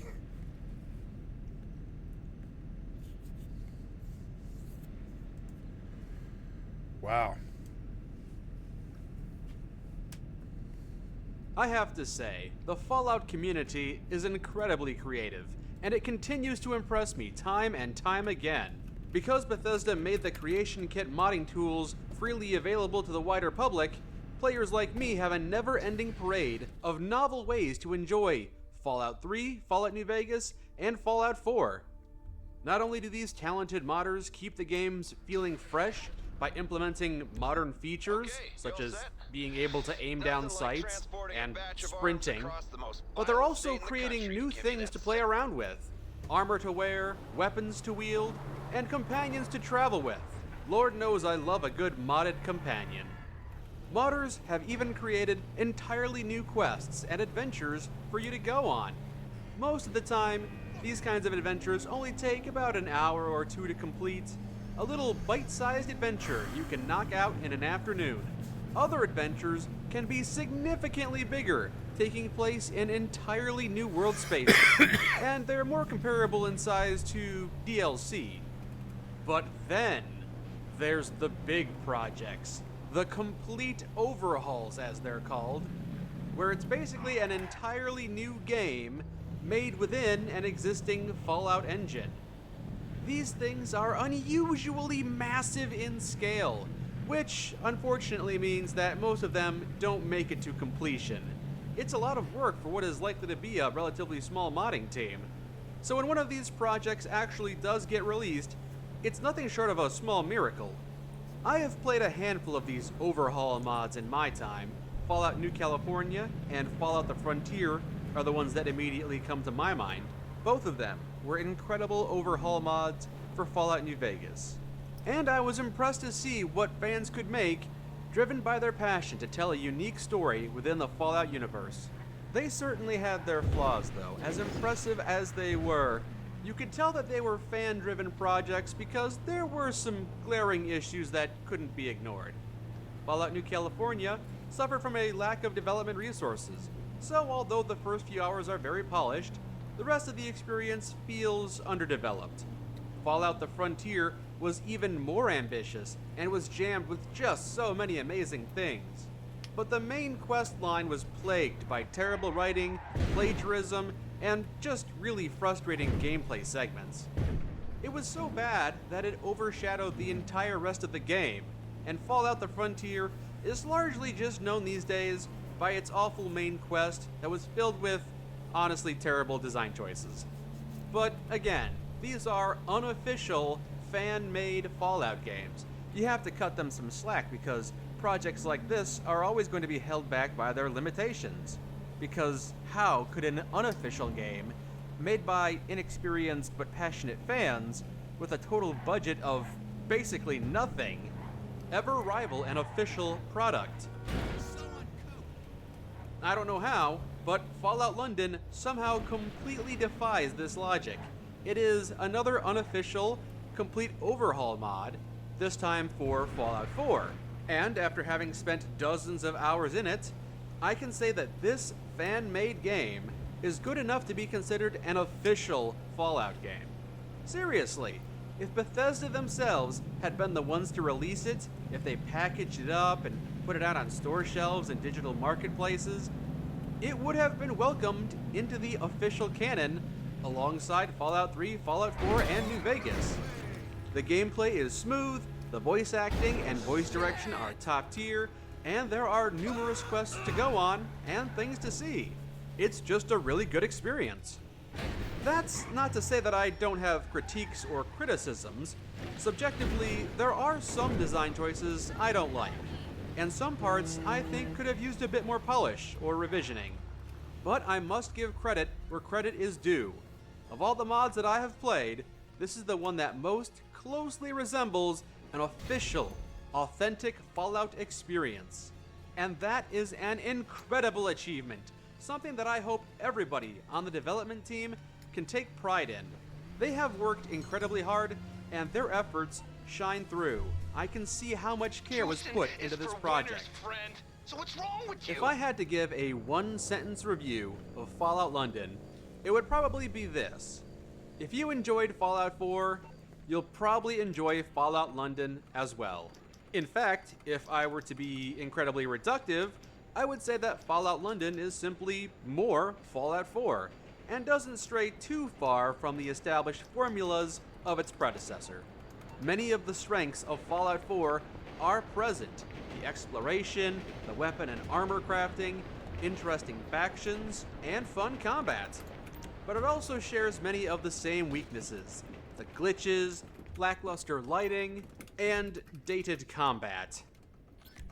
But if I wanted to be a bit more generous with my assessment of this game, I might say that Fallout London is kind of like the Fallout New Vegas of Fallout 4. Because much like Fallout New Vegas, Fallout London builds upon the established framework of its predecessor, while also making some noteworthy improvements.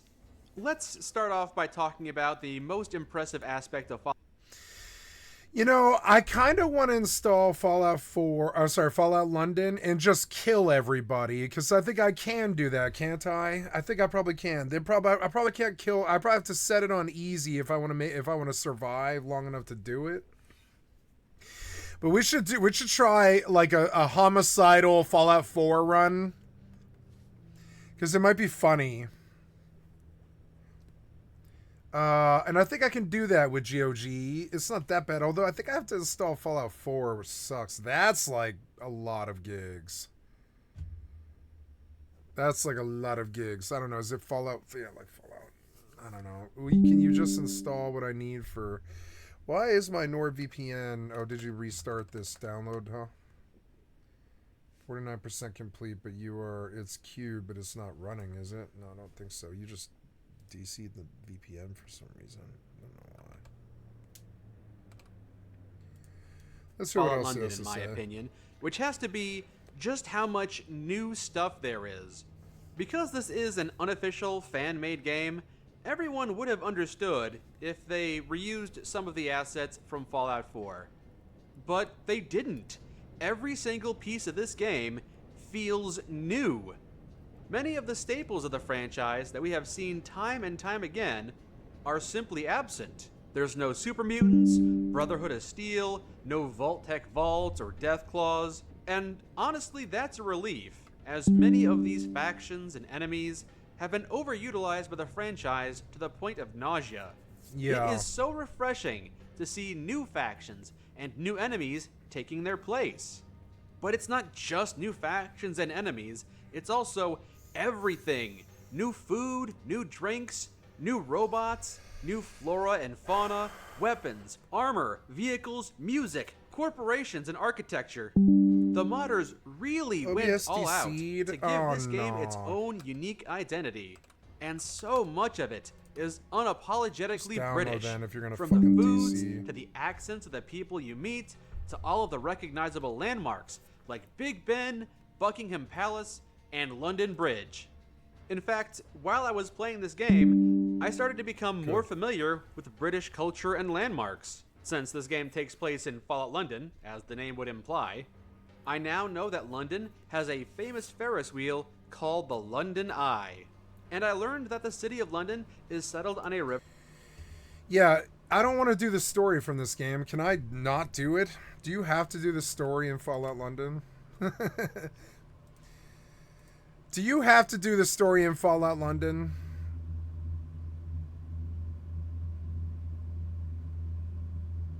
You just couldn't get it or what? Do you have to do the story in Do you have to do the story in Fallout London?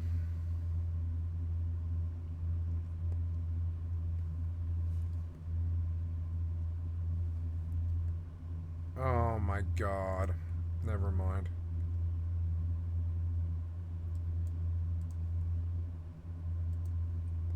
River known as the Thames. And I also know that that bridge isn't London Bridge, but is actually called Tower Bridge.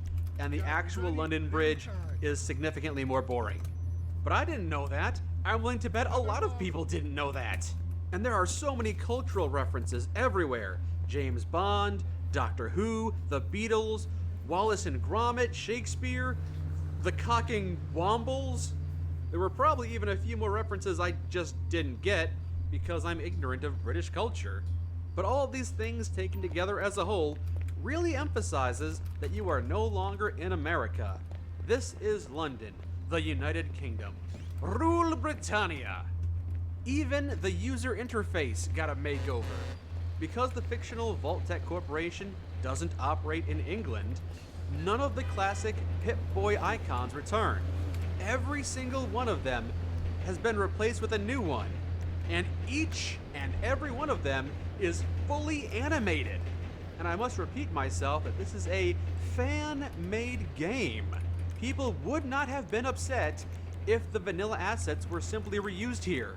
Nobody would have minded. We would have looked the other way if you took a shortcut.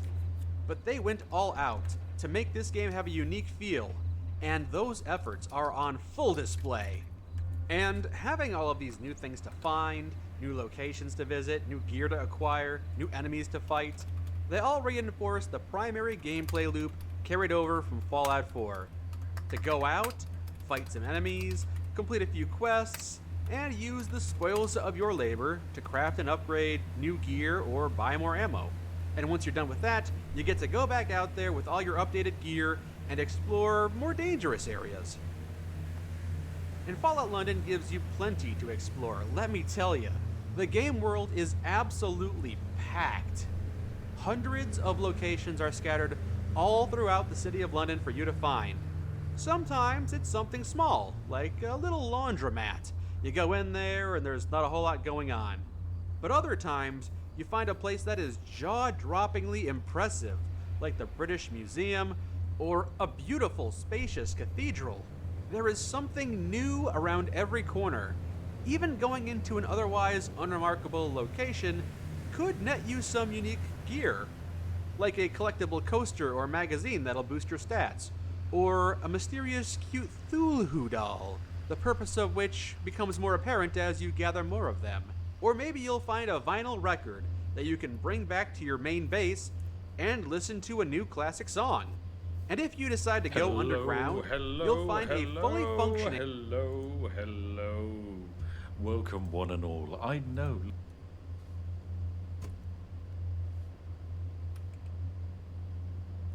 Where did this fucking video go? Oh, there we go. Look, I'm not late. British sausage always arrives exactly when intended and always on time. Yes.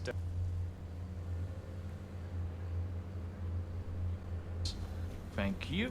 Into the unexplored bunker we go. Oh, we got more corpses. Thank you.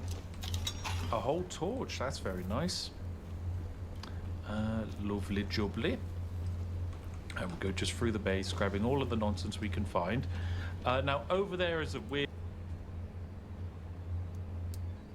Oh, an escape route. Well, we don't need that, because that's video game lore. I mean, I suppose we can grab it.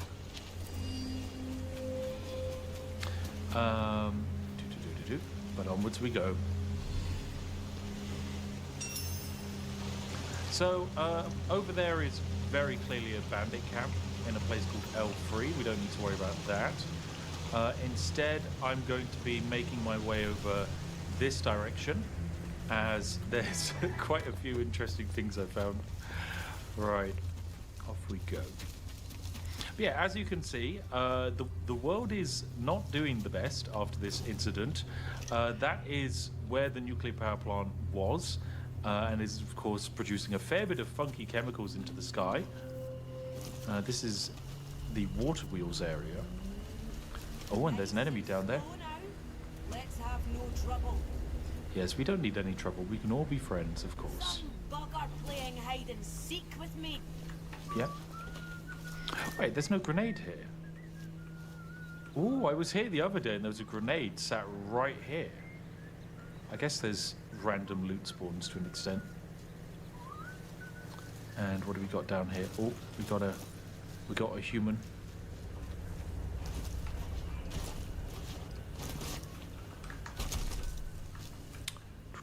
There's very clearly a tripwire.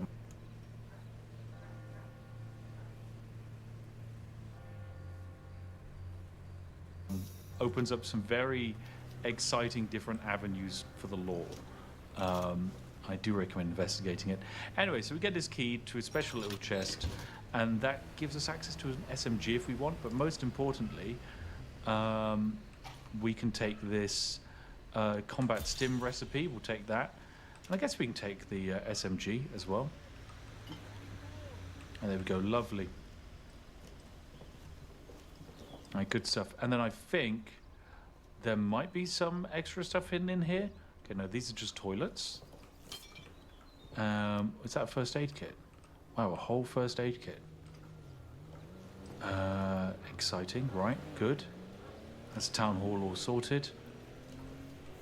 And then over here, yep, there we go. We've cleared out this entire room. Everyone in here is dead. Exciting, right? Wow, a whole first.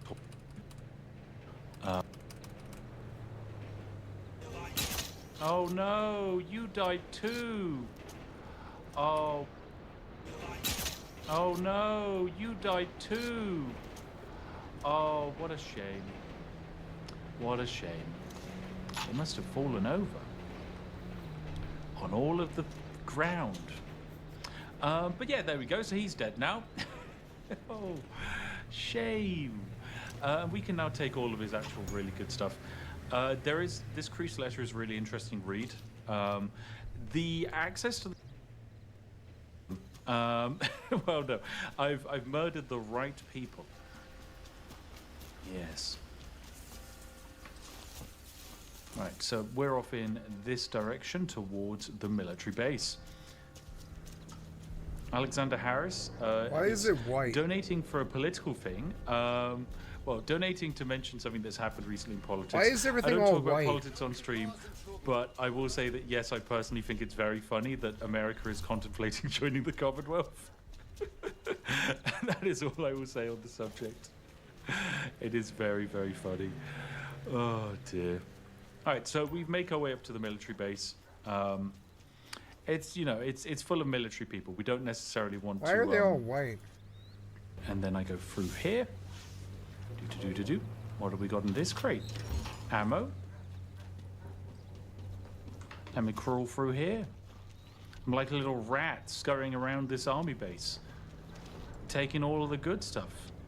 If they've got combat stims lying around, I want. Mm-hmm. Behave yourself, CB. Of course, you know me. I always behave myself. Alright, okay. I think I've mostly looted this environment completely. So we'll now head back to 2 a.m. for you or something.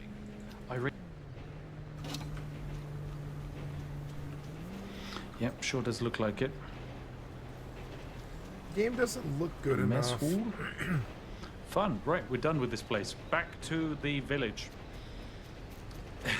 Oh no, he cries as he strangles poor guard to death. Look, the guards are, yes, innocent soldiers wandering around, but I am not. Oh my goodness, that's a good cup of tea. I think Mango's made me a nutmeg Yorkshire tea bedtime brew. Really nice stuff. Yum, yum, yum, yum, yum, yum, yum, yum, yum. If I remember correctly, there's also a small amount of loot in here, which I'll nab before I run down. And we will not be answering the phone. We will not. The game can't make me engage with the storyline. No. If I remember correctly, there's a dead person around here. Yep, here they are. Freya has the painkiller recipe and a Cornish pasty. Anyway, down off into the countryside we go. Hello from Australia. Aussie people, isn't it like an absurd... Oh no. Run for that. Are you not going to wonder why that civilian's running at high speed? Probably not. Oh, have you heard about our Lord and Savior, Jesus Christ? You have a few minutes of time to donate to the cause. No, you don't. Hello. Why are they all weird I looking? will leave you be. In the afterlife. Oh, did we get found out for that? I attacked protocol soldiers. They now consider me a threat. I can no longer move freely through their prison and camp. What are you on about? That's not true. Didn't happen.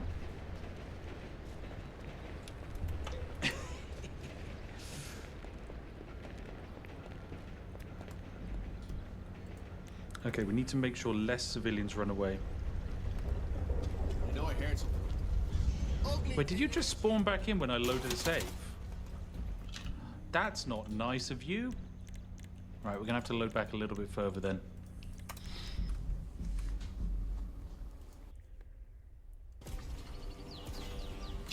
Okay, I'm really not allowed in this area.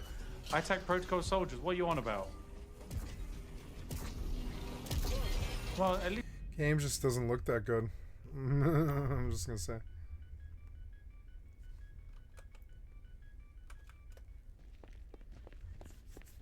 See ya. Old reliable, my friend. Mescaline to open you up, ketamine to cool you down. Make friends.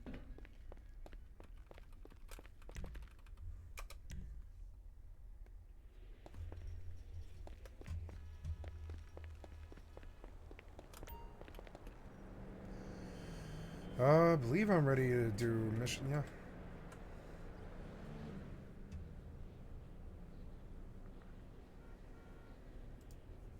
Maiden Voyage.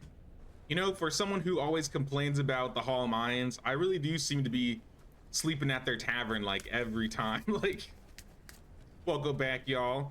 I wonder if they're hireable. Cassandra. Oh, you. The walking. Let's go back to Mateo's tavern.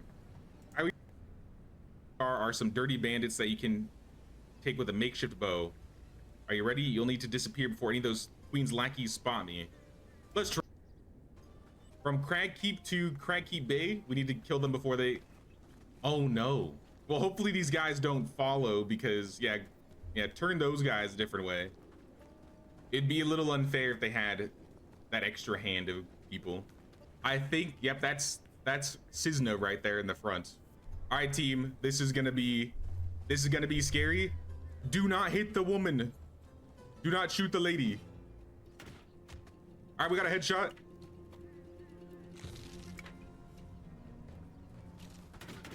They're coming. Leave none alive. Hit him in the back. Leave none alive. Kill them all. Yo, did we do it? Are we the best team we've ever had?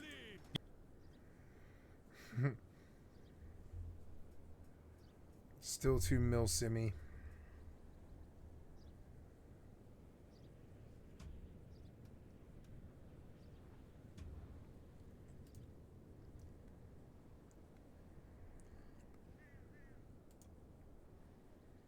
I've always felt like this channel is at its best when I'm talking about really old classic internet stories, like stuff from the late 90s and early 2000s. Honestly, I've been focusing on that a lot for the past several months, and it's gotten me really excited to work on the channel. So for today's video, let's take a look at some of the best of old online shenanigans.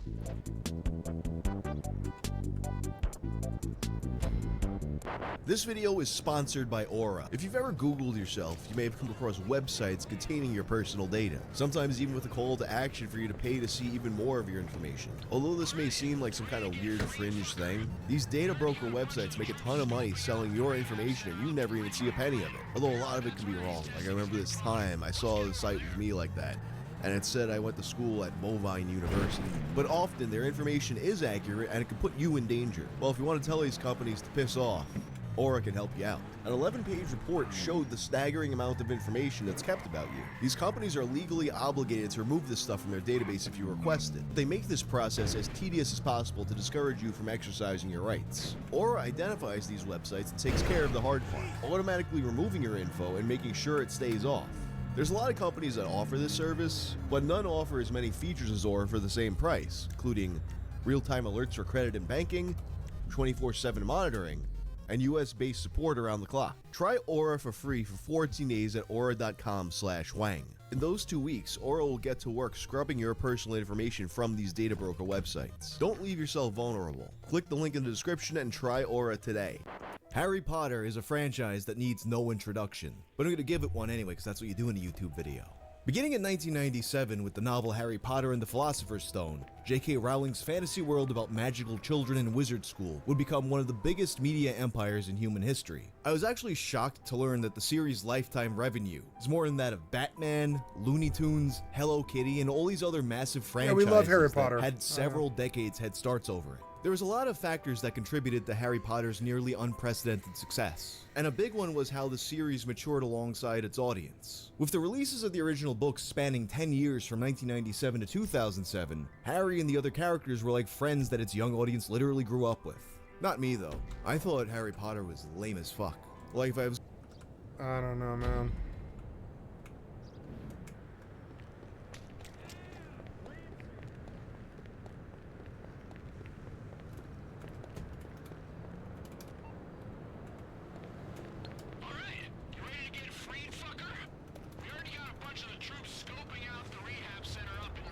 You have a bus, take me with you. You're so annoying.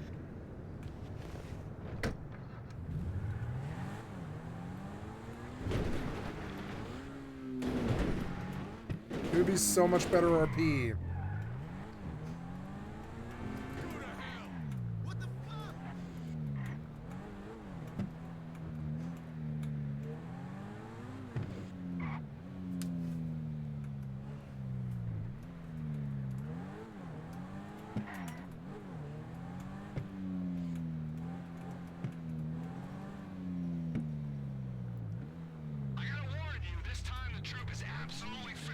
I was gonna read a book, which I wouldn't, but if I was gonna read a book, it wouldn't be a book about little kids who do magic. But I wasn't really the target audience and I was a bit too old for Harry Potter. But that didn't deter some people. Some of...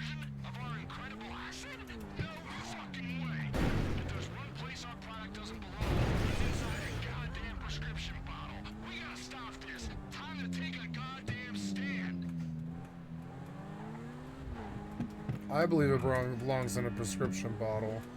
And only in a prescription bottle. I don't want it in the hands of people like you.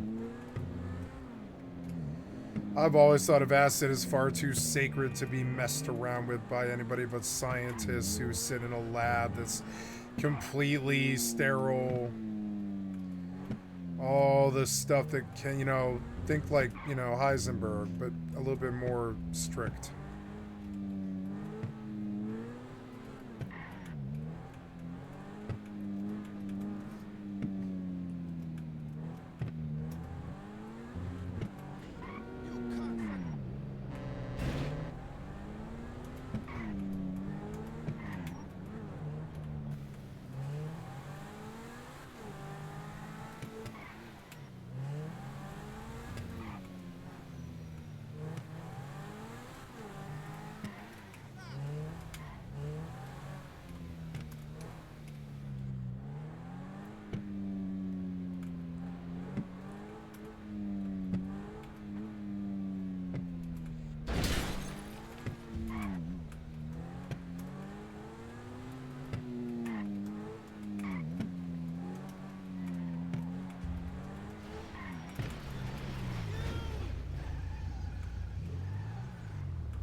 1:15 already.